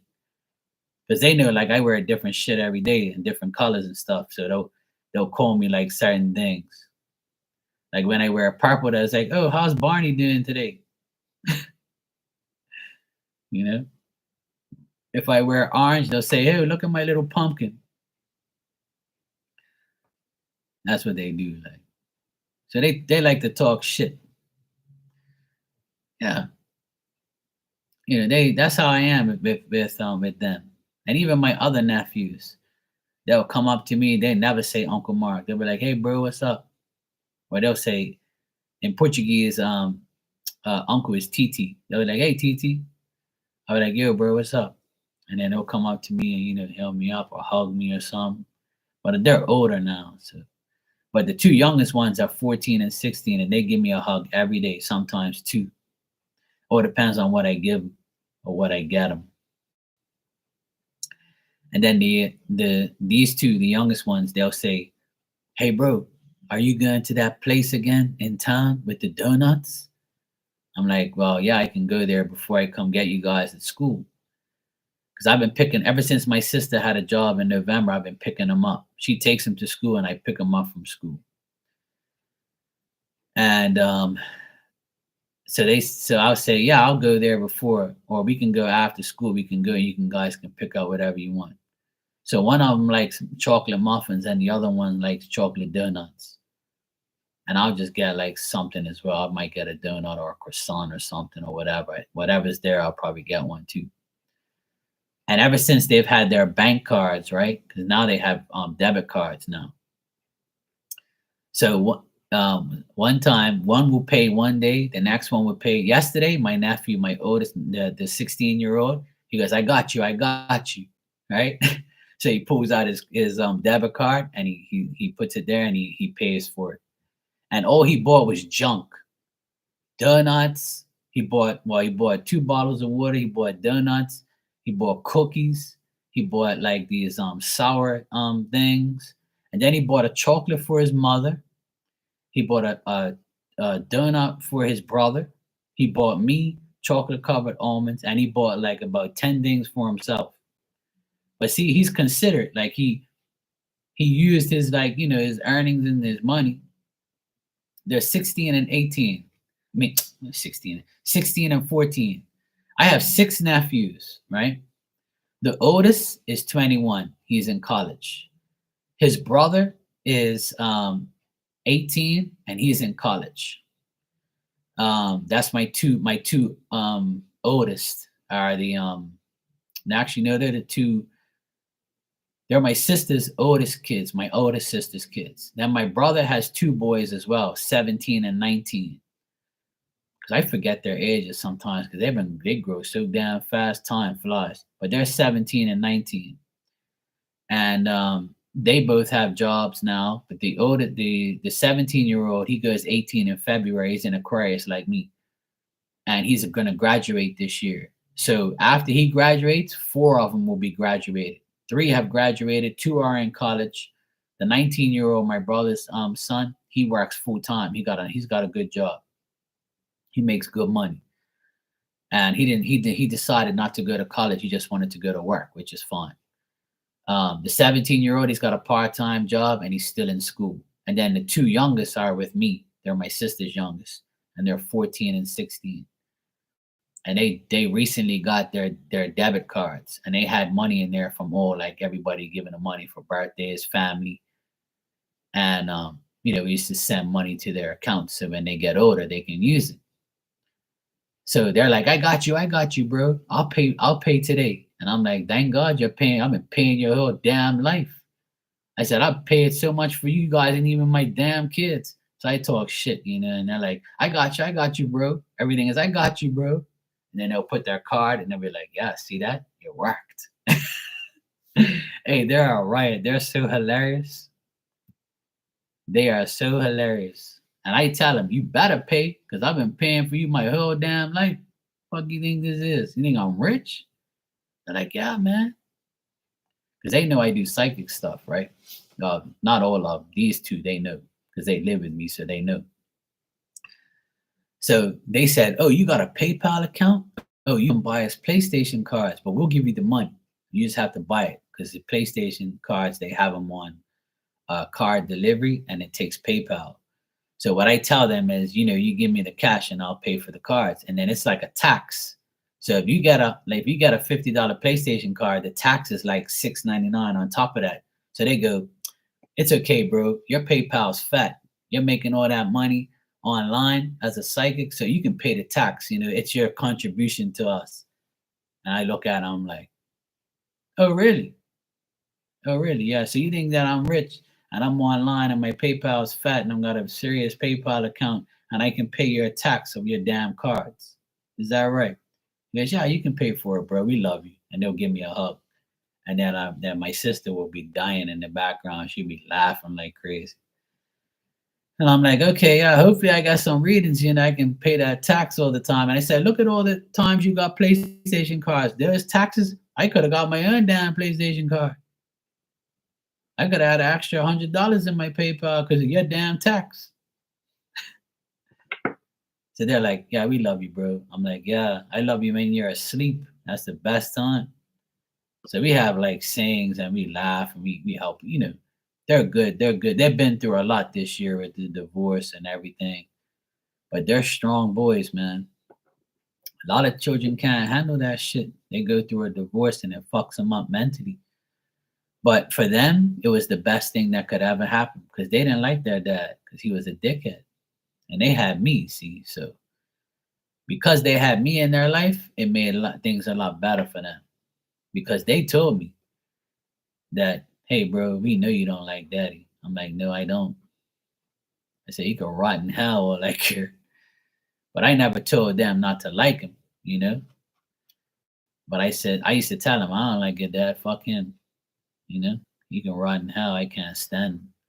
And then after all this happened, they were like, now we know why you said what you said. And I'm like, yep, I told you. So like everything's fine now. Like they're totally over it. Every now and then, they'll get upset about him lying to them or something like that. But they're better off without him. They have me, they have my sister, they have their friends that also had divorces. That's the thing. I told them that when I was in school, some of my best friends were their families were getting divorces and shit. So it's life. I said, look, back in the day, I said, look, our grandfather got divorced and had two wives. So this comes back from hundreds and hundreds and hundreds of years ago. People were getting divorces all the time. It's the way it is, like. So they were like, we would have never thought it was gonna happen to us. I said, nobody thinks it's gonna happen to them. It just happens. It's a part of life. I said, look, the main thing is you guys don't have to deal with them no more. You got me, you got your mom, you got your friends, you got your life. We got the house, we got everything we need. Fuck him. And they're like, yeah, you're right. Cool, bro. Let's go have a party. I've never seen those boys so happy in my life, honest to God. They're in another world now. It's so nice to see. Sometimes it brings tears to my eyes to see how happy they are without him. But it's sad at the same time because you always want to be close to your dad and your mom, right? You want them together, like. But sometimes it's better without that parent, that toxic parent, because you end up putting the double love into your mom or your dad or your uncles, or your aunts or your grandma. A lot of people are raised by their grandparents, their uncles and aunts, their sisters and brothers. It's a part of life. That's why if you ever been divorced, don't ever feel like, it's a bad thing. It can actually be a good thing, and you learn from it and you develop your own life without that piece of shit. So I know a lot of people are divorced and a lot of people have problems with their parents or their lives, but life goes on, man. Life goes on. Don't ever make it seem like you made a bad choice. It's a part of life. You're a human being. It's life. A mistake is a mistake. You got to learn from it, build off of it, and just go about your business. Don't look back on it no more and just keep going forward. Single moms, take care of your children, be a good mother, be a good role model, and do what you got to do for yourself. You find new love, so be it. If you don't, love yourself and love your kids. You don't have to find nobody else to complete you. You know what I'm saying? Take my advice. You know? That's the thing. Like, don't ever think that life is over after that. It just began. You miss your dad and all the jokes. We have fun. Yeah. But you know, your dad's taking care of you in spirit. That's the best thing.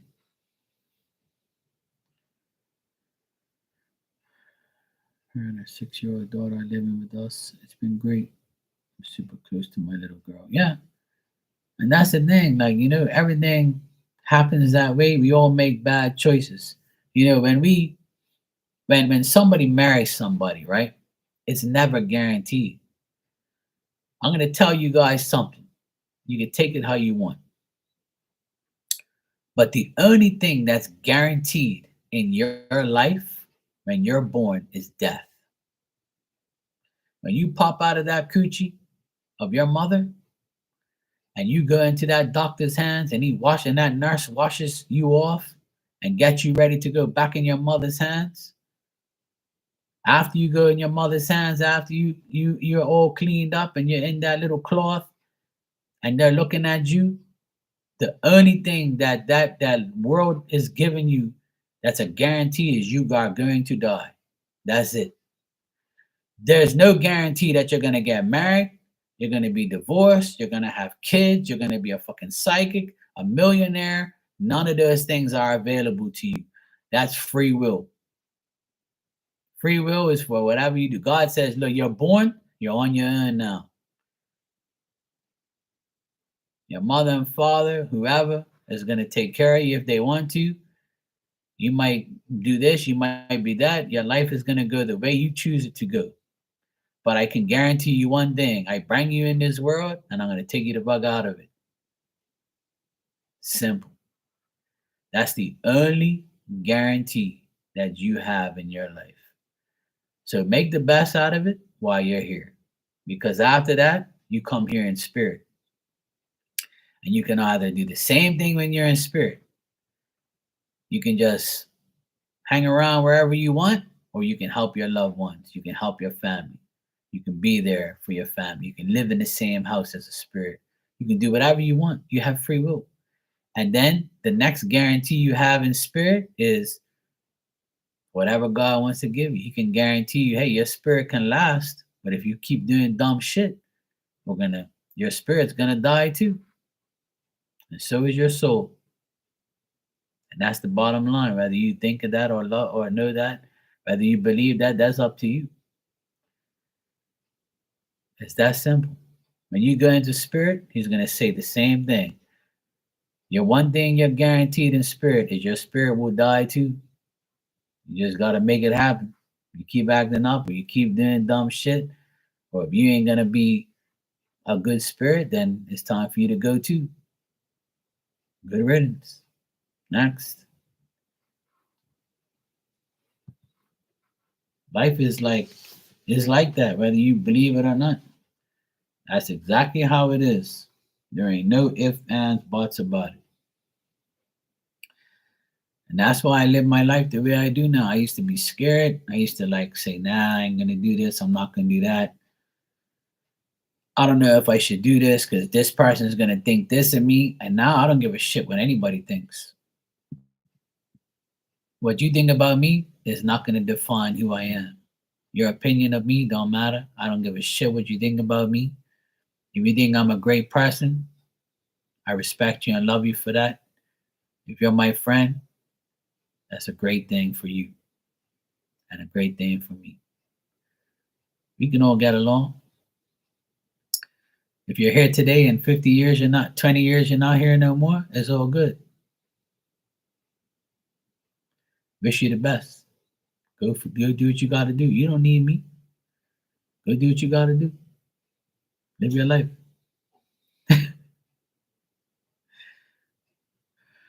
Oh my God, Marley was talking about Forrest Gump today. She said she needs a man like Forrest Gump. She needs love like Forrest Gump. And here you are talking about Forrest Gump. You all watch too much goddamn movies. You know that? You and your Forrest Gump.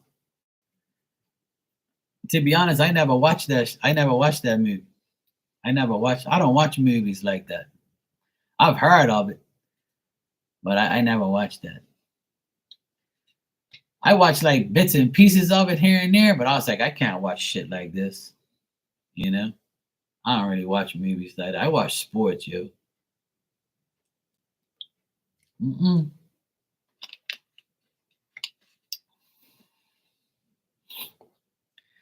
The best movie that Tom Hanks made, I can't remember the name of it now, but I saw it when I was a child. So it's like a 30, maybe 40-year-old movie where he was like acting like a child or something, and he was like on that standing on that big ass piano thing, and he was like going, "Muh, muh, muh, muh." I can't remember the name of that damn movie now. That was probably the best movie he ever made. It was one of his first ones. That's my opinion. I can't remember the name of that damn movie now. But I remember that scene. That scene is always in my mind, where he was like standing up and he was like he was like playing the piano with his feet. Like, but it was like a big ass like piano thing on the ground. I can't remember what the hell that name of that movie is now. But that was like one of the first movies that made him famous.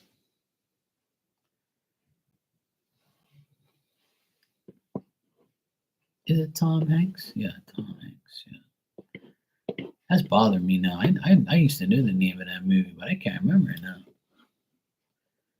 Let me see something.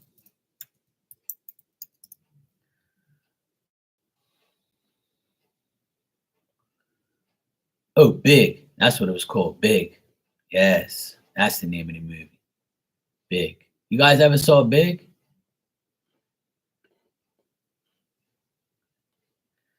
I know a lot of you are almost the same age as me. Well, actually, his best movie was Forrest Gump. It says best top 10 movies: Forrest Gump, the Toy Story franchise, Saving Private Ryan, Philadelphia, and The Big. Big was 1988. Yeah, I knew I was like 11 years old. See? So it was over 30 something years ago. That's the movie that I saw. See, I ain't seeing none of these movies. I saw Catch Me If You Can. I saw Big. I saw a little bit of Saving Private Ryan. And I saw a little bit of Forrest Gump, but I can't remember what it was about. I just remember him running in the rain one time or some shit like that. And I was like, what the fuck is this? I'm not watching this shit. I was like, this movie don't make no sense to me. I ain't watching this shit. I never forget. Like I'm not really like a movie guy. I'm not gonna sit there and watch shit like that. But yeah, Big was my favorite movie from him. That's the movie what it was called. No, I don't watch I don't watch movies. I'm telling you. Like people think I'm crazy or I'm weird. I'm not a movie guy, to be honest. I'm not. I watch movies. You know what movies I watch? I watch Transformers. I watch like war shit. I watch Rambo, like Transporter. I watch like fighting shit and action movies. I don't watch all that fucking bullshit. You know, all that Tom Hanks stuff. I don't watch none of that stuff. I watch Big because my sisters were watching it. I was like, let me watch this shit. You know, they watch crap like that. My sister, she's a big movie fan. She watches movies every freaking week. But the best movie I've seen lately was the one that Jennifer Lopez did. It's called Mother. I don't know if you guys have seen that. See, that was an action movie, and I like seeing like J-Lo's movies are nice. I like watching, not because she's got a nice ass or she's fine, just she's a good actor. I've seen a few of her movies, but the best movie I've seen lately is that movie Mother, where she gave her child up for adoption, and then she ended up going and finding her, and then she taught her how to like kill shit because she was a sniper in the movie, and she taught her daughter how to kill, things and shoot things and shit like that, and kill animals. And the daughter didn't want that, called her mom like all sorts of names. You're evil, you're a bitch. And then she ended up saving her mom like in the end, and then end up being cool or whatever and getting back together and stuff like that. It was a really cool movie. I don't know if you guys ever seen it. Yeah, it's called Mother with Jennifer Lopez. It's probably one of the best movies I've seen in the past 4 months. It was a rainy ass day and there was no sports on. And my sister was like, "Why don't you watch this Jennifer Lopez movie? I know you like J Lo." I'm like, "Yeah, I'll watch it. Fuck it." So we all watched it. My nephews and my sister and me. We all sat down and watched it. I was like, "Fuck, this movie was really nice." They goes, "Oh my god, I can't believe you're watching the whole movie. It's a miracle." They laugh at me because I don't watch movies, right? It's not my thing. I don't really care about movies. I'm a sports guy, like I said. If sports is on, I don't give a shit about no movies. But like I said, I like Transporter, like with that guy, that actor, he's good. I like Rambo, and I also watched like Sylvester Stallone's latest movie, where he was like a superhero guy, and like a car ran him over, and he'll get back up, and he needs ice cream to like survive, and all this bullshit, right? But like I can watch Sylvester Stallone movies because that's like one of my favorite actors. I've always been like a Sylvester Stallone like fanatic. I love all his movies. I watch all his shit. Like I like certain people because they know how to act. They know what they're doing. So I like Sylvester Stallone. I like the guy from Transport. I can't remember his name. Um, and there's a series on Netflix called Outer Banks. I love that shit. It's like all these teenagers finding gold and shit like that, and they go through all this shit. Like it's so freaking wicked. Like, I love it. I've been watching that. Like I watched the whole series. Okay, Juanita, it's good seeing you, sweetheart. I'm glad you came by. You too. Have a good evening. Hope everything's going good for you. God bless you, sweetheart. Take care. Yeah, Virgo, you got to see it. Yeah, Amanda, you got to see that movie. I'll watch Forrest Gump, Marley. I'll watch it one day. Like I said, I remember seeing, like, I walked in on somebody watching that movie. I can't remember who it was. And they was like, "Oh, yeah, I'm watching Forrest Gump. This is like one of the best movies ever." I'm like, I don't really like Tom Hanks like that. I don't really like movies like this. And then there was like a scene where he came out of his house and it was pouring rain and he was running all over the place. And I'm like, this ain't no damn movie. I don't want to see this idiot run around in the rain. So they was like, you came at the wrong time. You got to come when the movie was like this and that. And I'm like, look, I ain't watching this shit, man. And it's like, yeah, just watch a little bit of it. But I can't remember what I watched. That was a long time ago. But maybe one day I'll watch it. Because everybody goes, go Forrest, go, or whatever. And then I was like, what the hell are you talking about? Oh, you never saw that movie? I'm like, look, man, I don't watch movies, man. I don't have Netflix.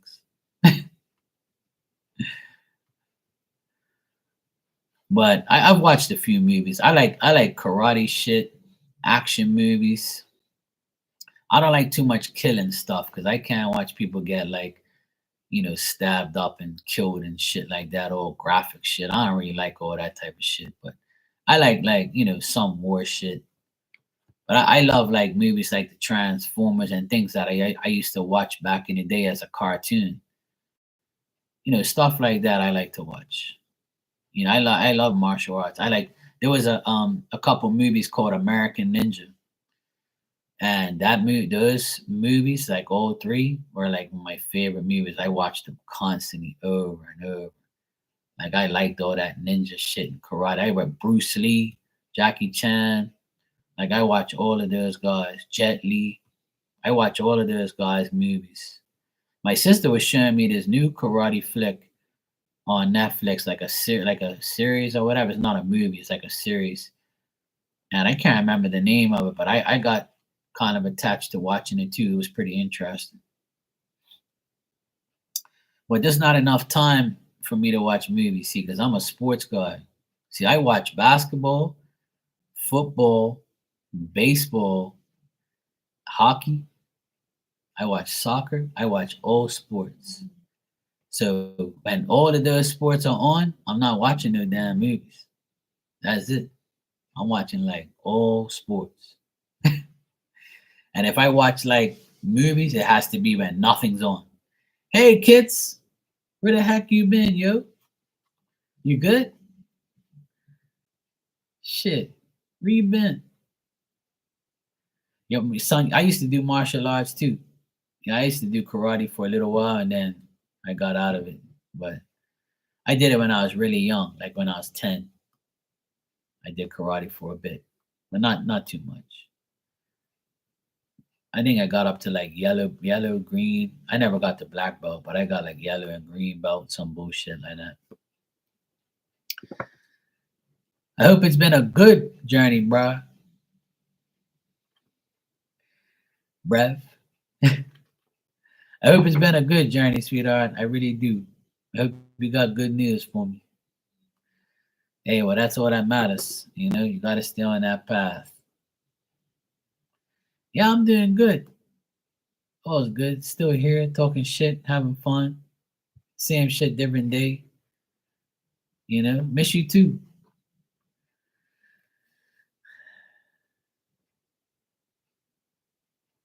All right, Braga. No problem, sweetheart. I'm glad you came by. Today's been a really good day. The energy is really nice today. You know why? Because we're in Aquarius season. No wonder. I'm sorry, I have to rub it in.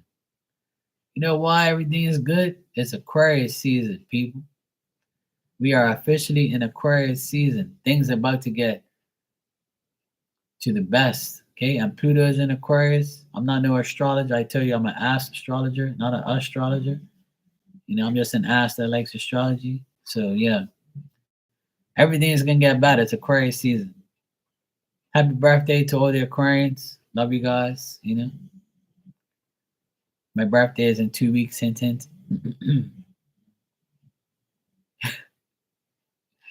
Actually, when is my damn birthday? I can't. Let me see. My birthday is on a Tuesday this year. Ah, shit. Tuesday sucks. I want my birthday to be on the weekend, but that's cool. Tuesday will be all right. I have to deal with it. Yeah, my birthday is going to be on Tuesday this year, February 6th. 2 more weeks. 2 weeks on Tuesday. Dang. All right, Amanda, take care. You too. Have a great week. Thanks for coming by. I appreciate it. So what's going on, kids? What's the latest? Any good things?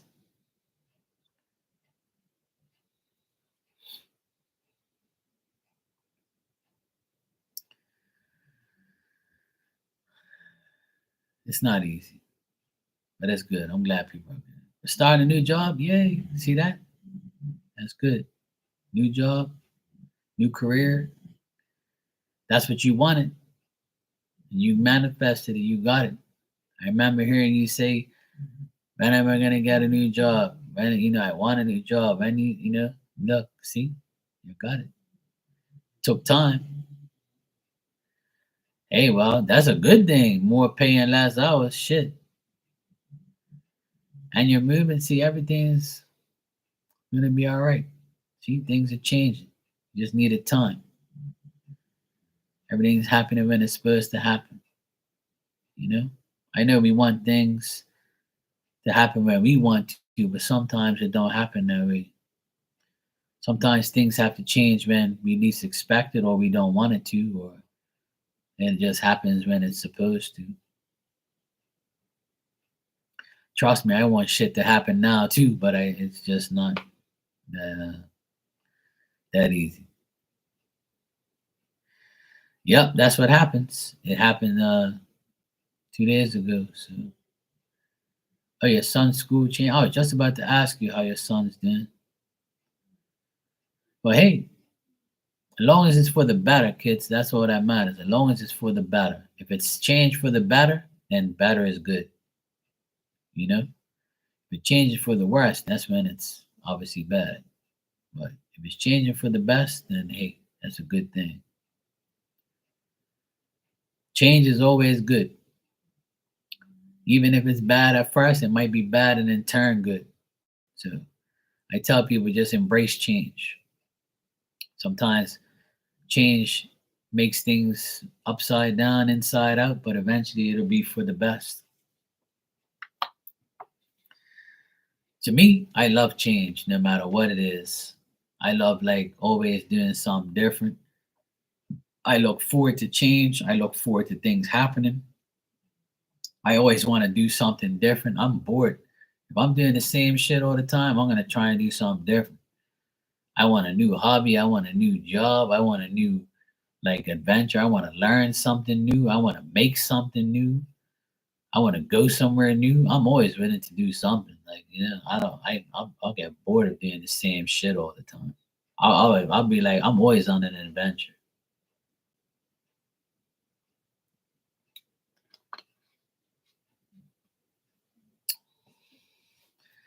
I was telling my sister today that I don't even have the urge to go away on vacation anymore. I haven't. This month makes 4 years I haven't been away, and like I don't miss it because I used to go away like all the fucking time. Like every other month I was traveling, and I was like, yeah, this is too much. I need to take a fucking break. And as I got older, like my stomach felt weird, my head. When I was in a plane, I felt like kind of like weird. I was like, you know what? I need to take a break. Fuck this traveling shit. My body can't take all this right now. So that's why I've been focusing on here and my life, just making better decisions. I got tired of traveling. I want to stay here and just live my life and do what I have to do and make things better for me here.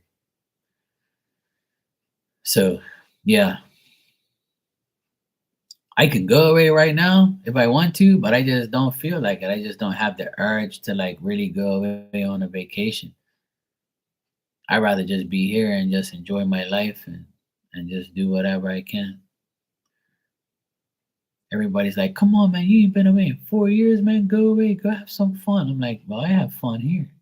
You know, I don't need to leave the island to have fun. And plus, everything's just so expensive, man. It's just like, I feel like I'm wasting my hard earned money on a plane ticket that costs $1,000 to go on a 2 hour flight, or like, I'm gotta spend all this money on a fucking hotel and I'm not getting nothing out of it. All you get is cornflakes and some coffee in the morning, or some fucked up fake eggs, or some dried up pancakes. I ain't got no time for that shit. I ain't paying no $300-400 a night. I can sleep in my own bed for free. Then if I want to go watch a game, I gotta spend all this money on a damn ticket. And then you go buy stuff out there, and then I gotta come home and pay tax on it. So it's like I'm wasting unnecessary money when I can just stay here and just like save my money and just do what I have to do. But I think I will travel this year at some point in time. I do want to go somewhere, but not now. It's too damn cold.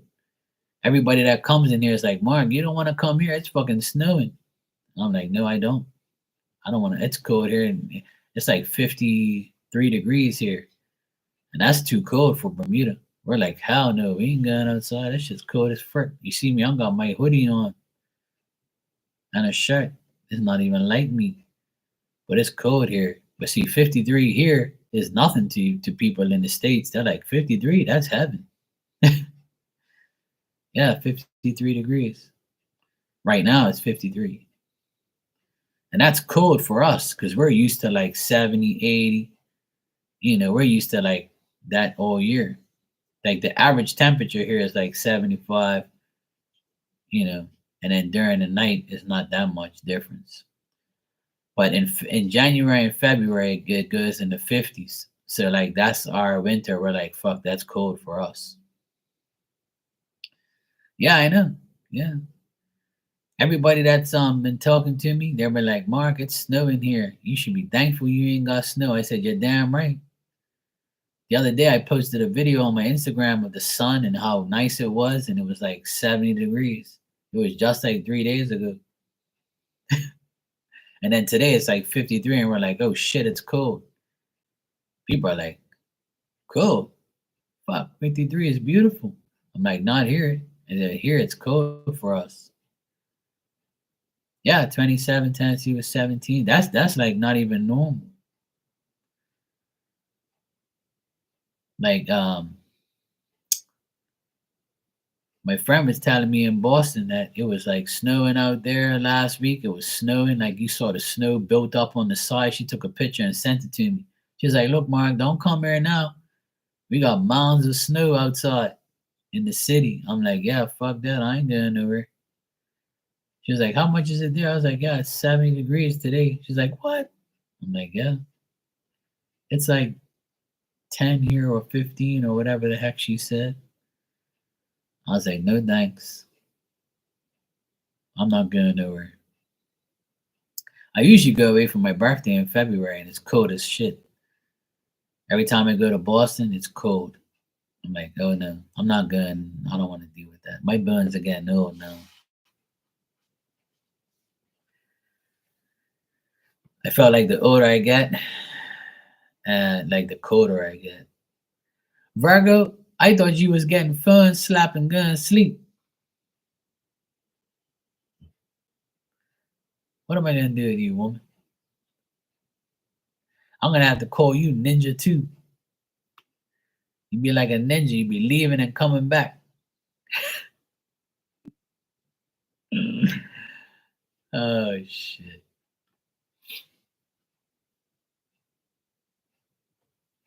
It's almost like 1 in the morning here. It's like 12:50 right now. I didn't even realize what time it was. I've only been on here for like 2 hours only. All right, cool.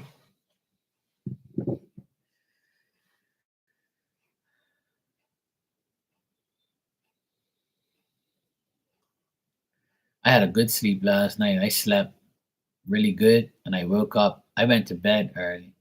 Not early, but yeah, sure, kids, no problem, sweetheart. Like I went to bed yesterday, not early, but I went to bed. Yeah, I did go to bed early, I think. Yeah, I was in my bed by midnight. To me, that's like, early. Let me check. Oh yeah, yeah, Virgo. I got it. Yeah, look, bing. Yeah, I just got it. Thanks. All right, kids, no problem. All right, Virgo. Let me see.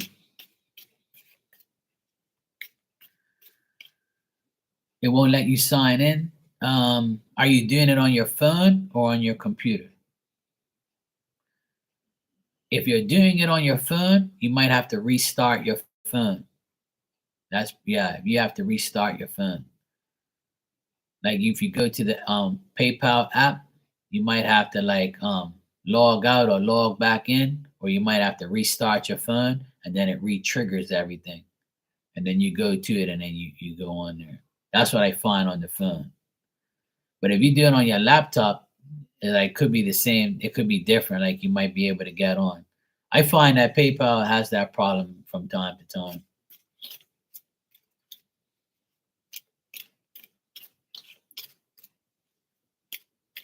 Damn, damn dog. Now she's gonna go. She's got a nice comfy bed and she wants to be on that blanket. Because the blanket's nice and warm. It's just so funny. She goes around, around, around. Now she's gonna fix up the blanket. Look, she's so funny.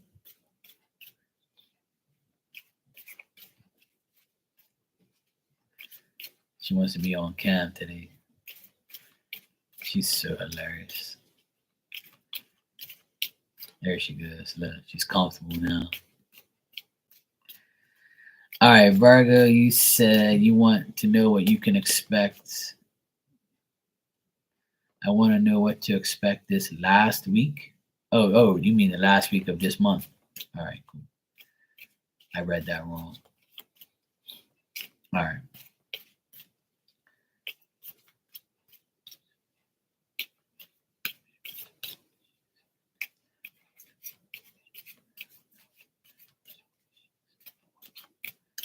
That's cool. I read it wrong. I was like, what do you want to know about last week for? Didn't you live that already? And I was like, oh no, dumbass, the last week of January. I read it wrong. Like I thought about it wrong. All right. That's why I like to like read things like twice. You know how they say measure twice, cut once. All right. This last week, I feel like you have to really control the situation that you're in. Have strength, have courage, have fortitude, put in the energy, put in the action, be very determined, be very confident, and you'll accomplish whatever you need to as a person. Um, like forgive yourself, for dealing with certain things, certain people, just take account for your actions, like, because when you do that, don't be hard on yourself, because then you'll improve and you'll develop and you'll feel better. Whatever your past did to you, don't like take it literally anymore. Just get over it and move on. I know it's easier said than done. Um, Things can really improve at your job if you want like a promotion at your job. If you want like your job to get better, it can definitely happen. Like, if you're looking for development or improvement where you work, that can be like a factor. Like they might say, "Hey, Virgo, you know, uh, you know, you've been doing good at work, or if you want to have this position, or if you want more hours, or whatever the case may be, like things can develop at work." But like I get action a lot. You got to really put in the action. So actions speak louder than words. So don't talk too much. Just show action. Just show that you're ready. Show that you're about the life that you live and what you want. You know what I'm saying? Um, I do see like a man. This could be your boyfriend, or it could be like one of your youngest children. I got a young man here. The Knight of Pentacles reversed. Someone who feels very stuck. Somebody who doesn't have doesn't know no determination, doesn't know where they feel like going. Very narrow-minded, and just like has views of non-realistic things, like living in fantasy world, where they're just stuck. They're on idle mode. Like I don't know what to do. What should I do? What should I do? Where am I gonna go? How am I gonna do it? What am I gonna do today? What am I like? This person can like you know like I feel like it's a young energy. So you're 13 years old having a problem. Yeah, so he might be very stagnant and very like like he has no lack of like determination. He doesn't really know what he wants to do. Like he might have like some issues about like what sense of direction he wants to go in. He might be coming to you for like to see if you can help him, or he might be like just feeling stuck. So that's what I'm getting as far as like things that can happen. Um, like I feel like the overall from now to the end, like it's gonna depend on the actions you put forth. Yeah, if he asks you for guidance today, then I feel like that's why. And I think this is because he's disappointed about how his life is right now. Where he might have had like a bad experience in the last 4 months, where he's like, you know what, why do I feel stuck? Or why is this happening to me? Or why am I unhappy? He might feel very weak and weary, and like he might just feel disappointed and not happy because he's not going anywhere. He's not getting to where he needs to go. Um, he might like have he might have good things in other sections of his life, like sports or friends or like material things. He might have like the things he needs, but like in school, maybe he's not really feeling like he really wants to be there. Like he's like, he thinks that things have gotten out of hand or gotten out of his control, one or the other. Like he's emotionally feeling the blues. So he might be emotionally like, kind of like, what the fuck's going on here? Like, why is this shit happening to me? Or, things like that. And that's why, like, I'm getting that you got to be strong. Um, like make him feel like, it's okay. And, things will get better, and like encourage him or talk to him about, and say, look, this shit happens. Like, it's a part of life. Not every day is going to be perfect. But he just might feel like he's not in the right direction right now. But try to talk to him about his past. Like if this has happened before, just say, hey, look, you overcame it back then, you can do it now. Especially if this is like a reoccurrence.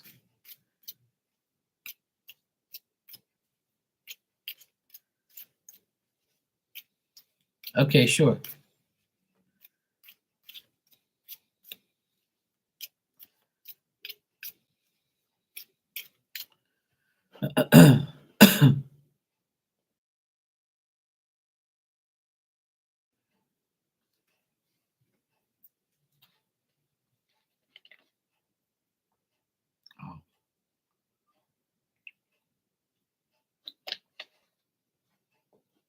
Let me check, kids.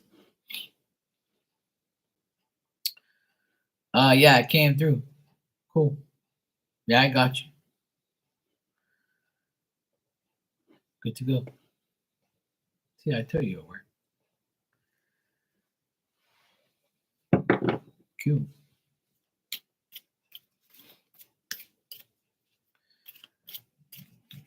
You're welcome, sweetheart. Thank you.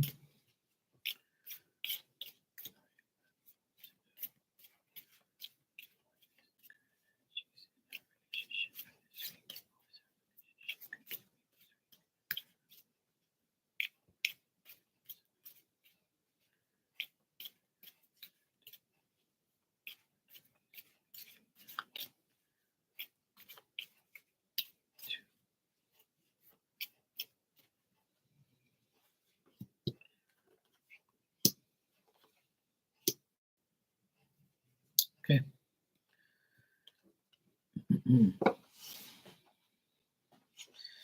Yeah, sometimes people do make another account, but I would say don't even do that. Like always keep the same account. But like sometimes you gotta do it. I argue with my sister all the time about this because I said when you do shit on your phone, it's different from a computer.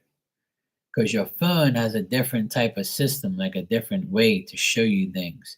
And sometimes like, you got to shut your phone down, just like how you reboot your computer.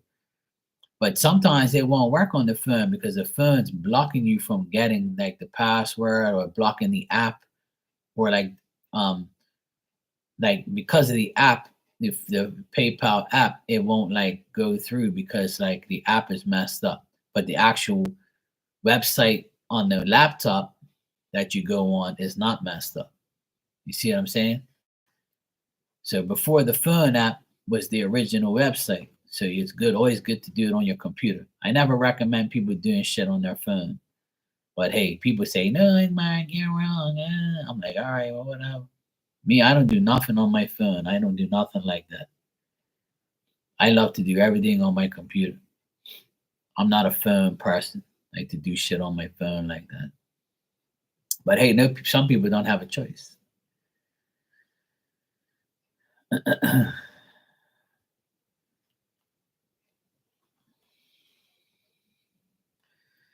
Kit, you can ask your question when you're ready. I'm just waiting for Virgo.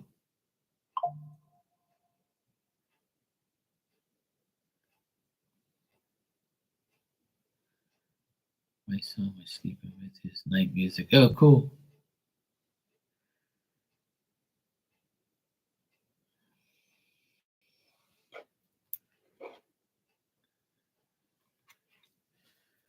All right.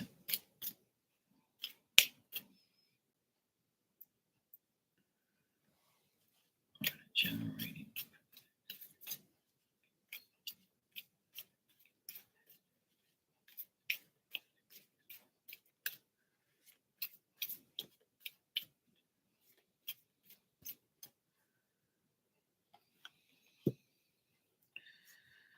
All right, so kids, things are going to continue to be difficult overall in general in the next couple weeks.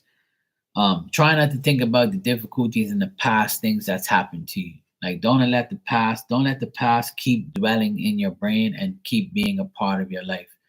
Leave everything in the past. I know it's easier said than done, but you might be depressed about your past. You might be like finding it difficult to get over your past, or you're trying to get over your past now and not allow it to trick you to think that it's going to reoccur. So try not to let your past feelings trick you to think that you're not going to get ahead because of your past, or to think that it's going to reoccur. That's the main thing mentally to have, like, is to not think that that's going to happen again. Hard work is about to come, even though you're not getting all the hours and everything, but you're still going to be doing a lot of hard work, right? Mentally, physically, whatever it is. Um, Try not to think of anything bad happening. Like, don't say, "Oh, I hope to God I don't get, into an accident or something. I hope to God like nothing bad happens to me because I'm changing, or I'm gotta go a different way or a different way." Just don't be negative. Like, I know it's hard sometimes, but like that's the main thing that's here. Um, Also, discontinue thinking about love and about your past lovers and your past relationships, your personal relationships you have with people, how you broke up, how you fought, how you argued. Like, don't allow those things, like, to reoccur or come back into your life or your thoughts. It might be coming up to like a certain time where you might say, "Oh, last January I broke up with so and so," or "Last January I had a fucked up time," or "Last year I got so sick and tired of the bullshit." Like, don't allow yourself, um like, kids, don't allow yourself to be like that. Like, don't allow things to, like,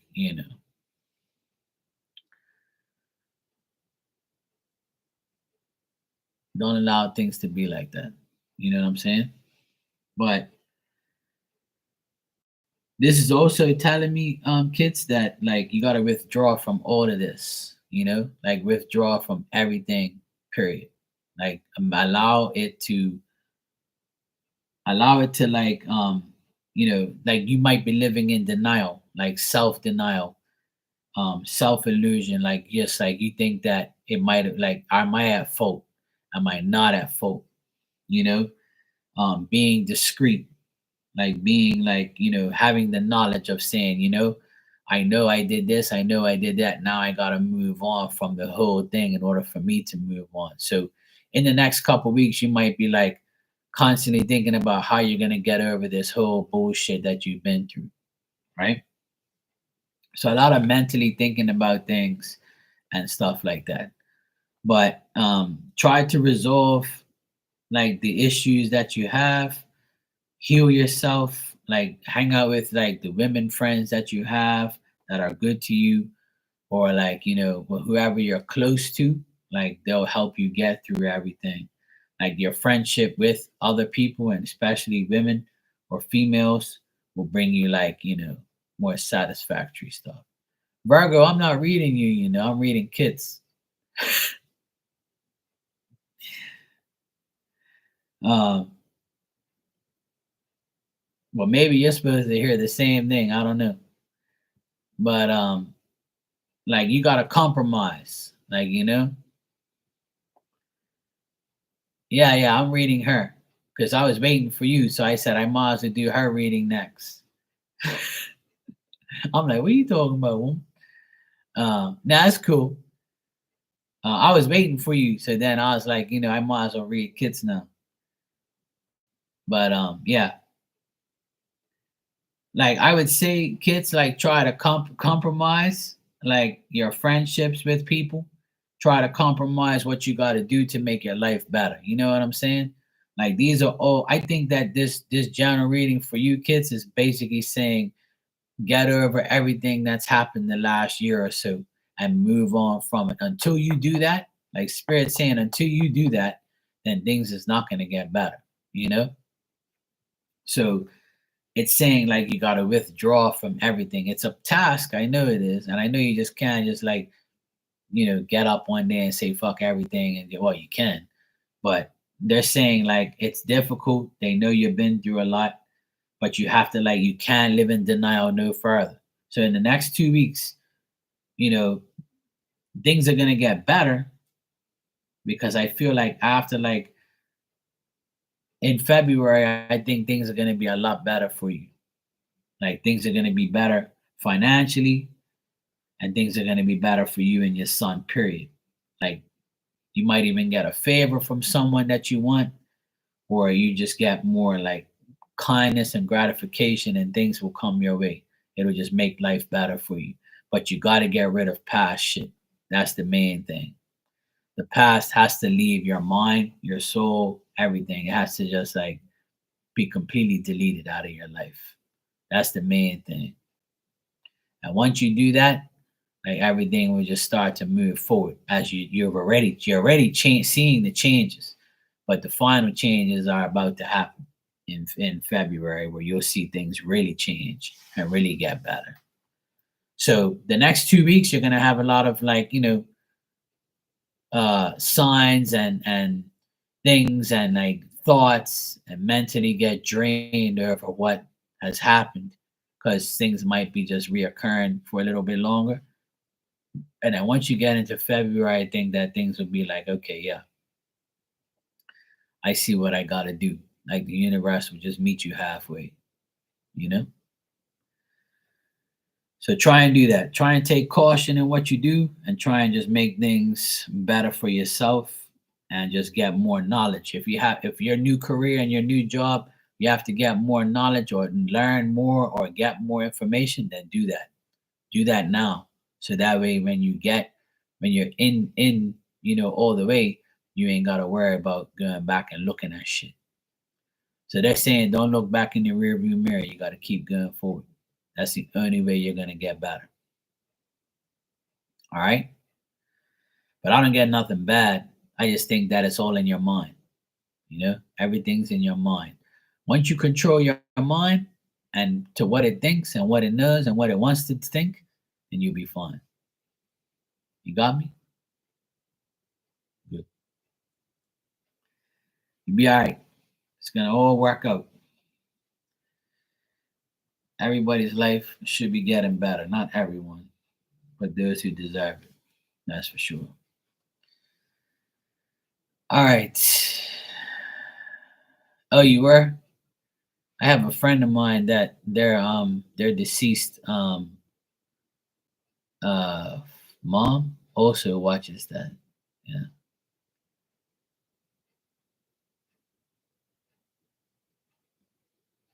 Yeah. Oh, that's the thing. Sometimes you really gotta like feel that way.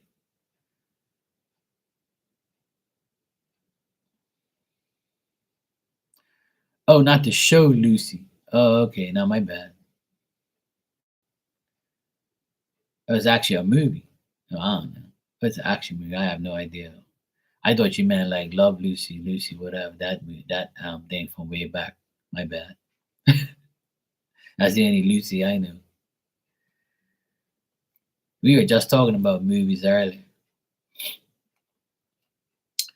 All right, Virgo. I got your cards here while I was waiting for you. I already had pulled them for you while I was doing Kit's reading. Now that we got everything on track, she had a drug that was put her to hide and it burst. Oh shit. I guess I'm supposed to be watching movies. Everybody's been talking about damn movies lately. She began to have it all control her mind and brain. Oh, there you go. See, but you don't need the drug. You can be your own like control of your own mind. You know? Yeah, yeah. That's what you got to do.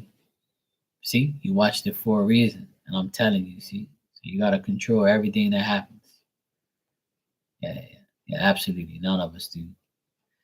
We got to be our own like drug. Well, not drug, but you know what I mean. Yeah, that's good. You saw it for a reason. Yeah. All right, Virgo. What I see as far as relationship wise, you're welcome, sweetheart. It's good seeing you. Thank you. Um, love you too, sweetheart. So Virgo, what I'm getting is like changes, and I feel like it's either it's all in or all out. Like I feel like you might have some serious conversations with your man this week, and I feel like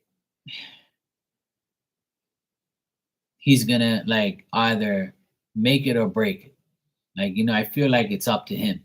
I feel like he's hanging there saying, you know what the fuck am I gonna do? Like, am I really gonna like do this here? Am I gonna go through this transition? Am I gonna change my life for this woman? Or am I gonna like stay, on a should I sacrifice mode? You know? Um, because I feel like he's trying to make an adjustment. I feel like he's trying to make things better, but he always feels like he's being at a setback, or he's lost his stability, or he's got everybody's his downfall.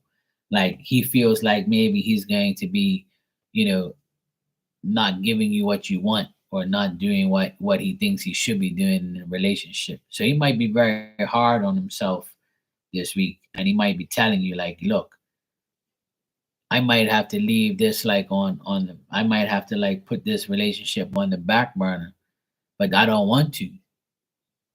But I feel like I have to. But then again, I don't want to because I don't want to lose you.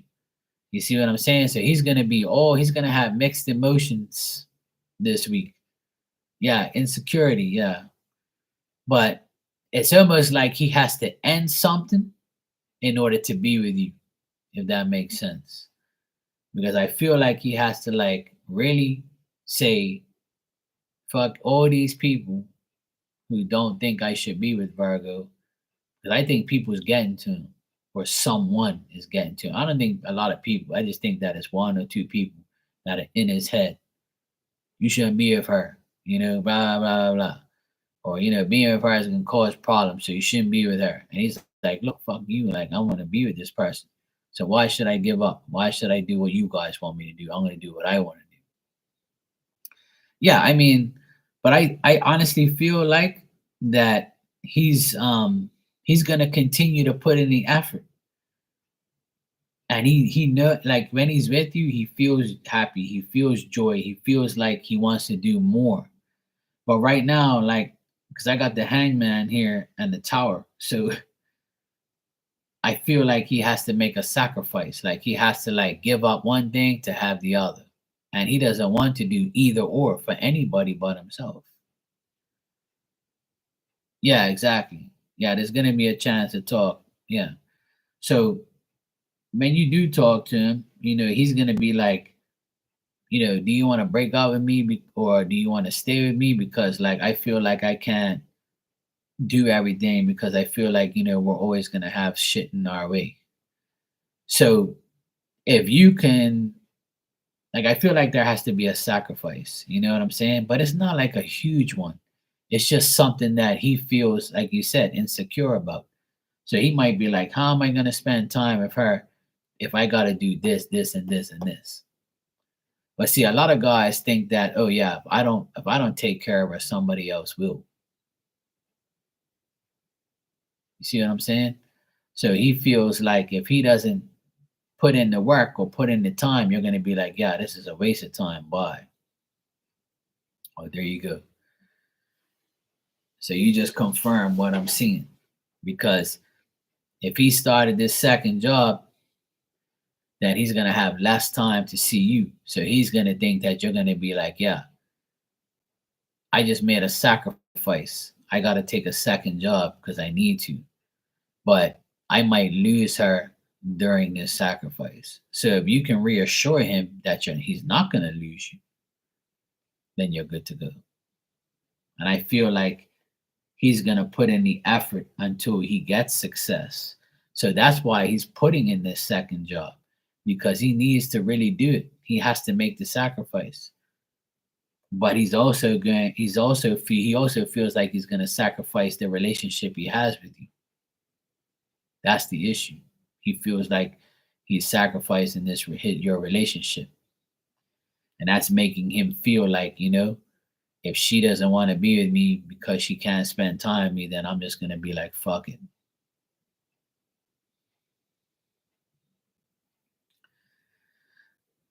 Ah, because at the end here, I'm getting that you're going to have like a little getaway together. Like it's going to happen. So Right. So he's gonna put in the effort to be with you those days. I see that happening. But right now, it's Sunday going into Monday. So he's gonna be like, I hope my time doesn't, like, I honestly feel like he fears losing you, like losing your connection with him.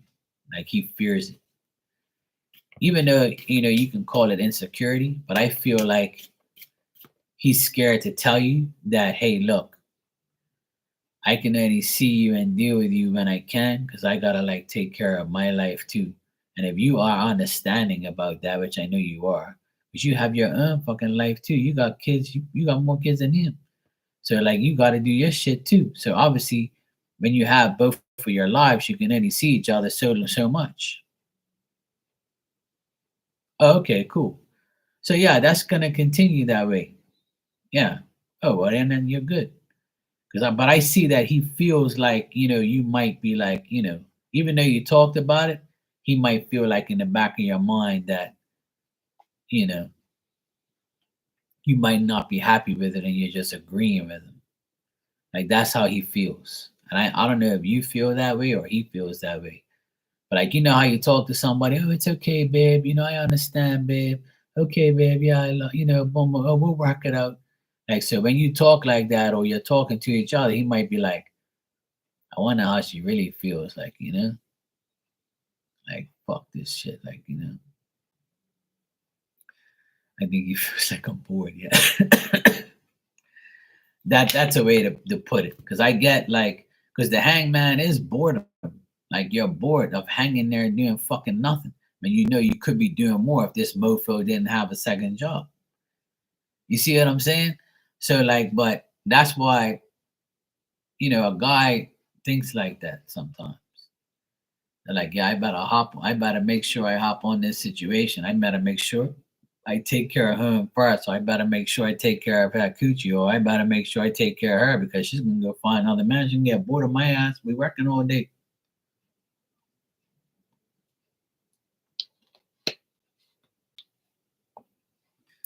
So I think it's mainly all him. You know what I'm saying? So he feels like, he's disappointing you because he's not with you all the time. Because if you guys started being with each other all the time and then now you're not, he feels like, yeah, I'm gonna lose Virgo. Like she's gonna be like, yeah, this mofo is boring. He wants to work. He's got his own life. Fuck this shit. I'm out of here. So I think he fears losing the connection. Like he fears that you're gonna be like, look, this ain't gonna work, bro. Goodbye. But you're not like that, but he doesn't know that. So yeah, I think that, he's gonna have there's gonna be some setbacks, in the relationship, and it's already starting with the him having another job, him thinking the worst. Yeah, that I don't get. That's why I don't really get nothing bad. I don't see nothing bad here. I just think it's in his mind. Like his thoughts are telling him, like you're gonna lose this woman if you don't fucking do the right thing, or like why am I doing like I have to do this, but I don't know how she's gonna feel about it. Like not seeing me all the time, you know, like not being physically with each other on our own. Yeah, yeah.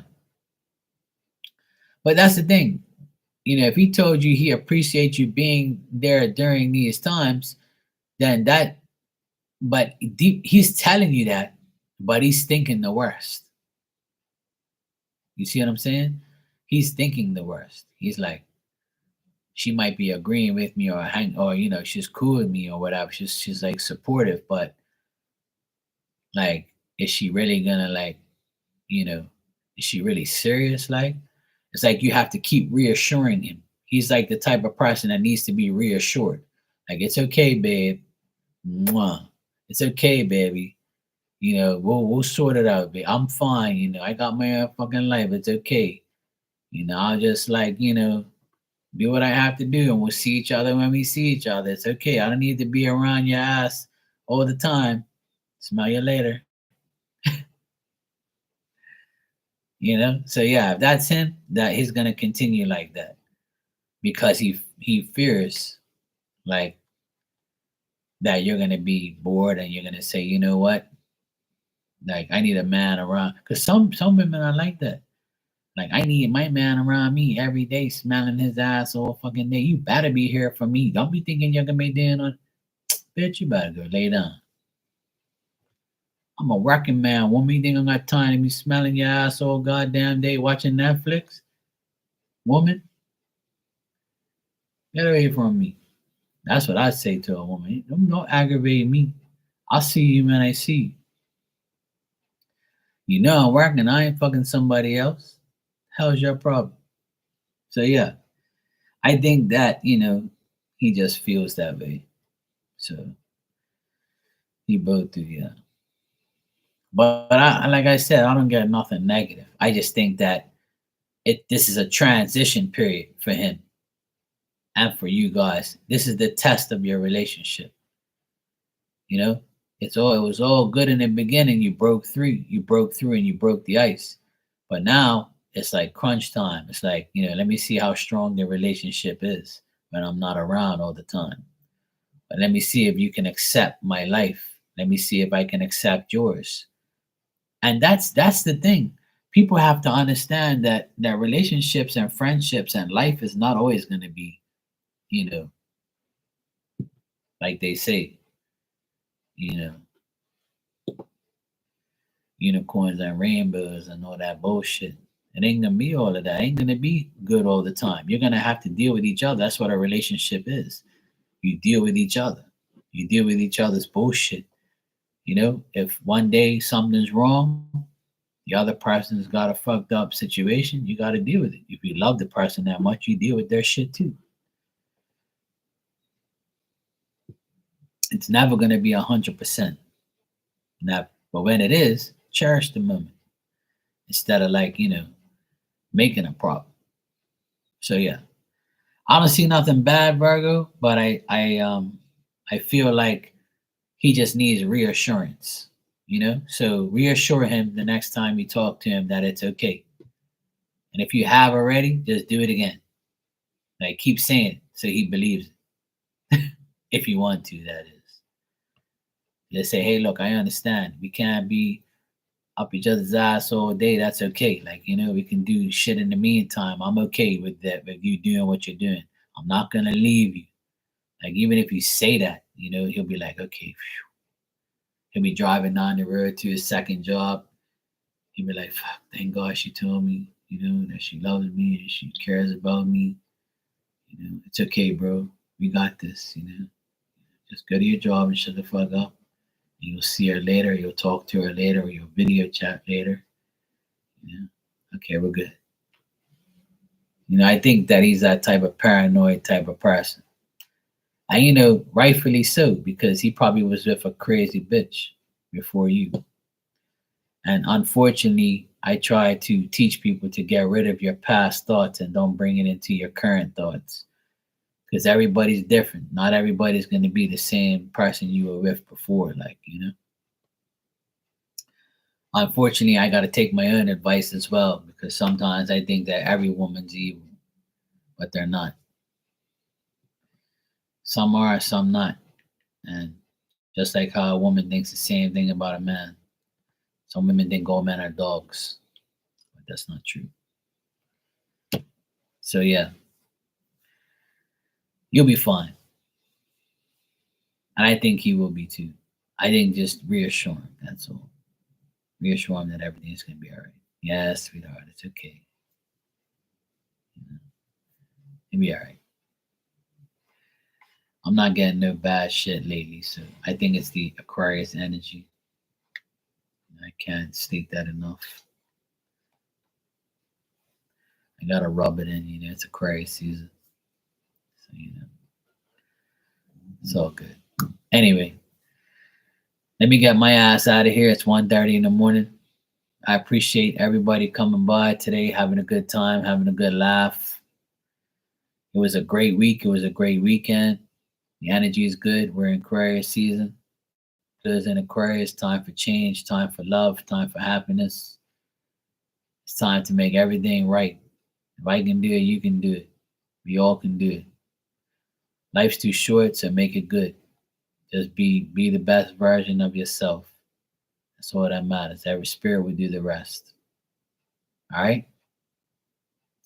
Thanks for the donations. Thanks for the time. Thanks for your support. I appreciate it always. And let's make this week a great week ahead. Love you guys. Take care, and I'll see you all tomorrow. I will be here tomorrow, probably late. All right, around this time, maybe. Good night, Virgo. Take care, sweetheart. It's good seeing you always, and good luck this week. And make sure you treat your boyfriend like a teddy bear. Give him some hugs and some loves. Reassure him that you're not going anywhere. And everything's cool. See, that's the life of a woman. Like you got to make sure your man's.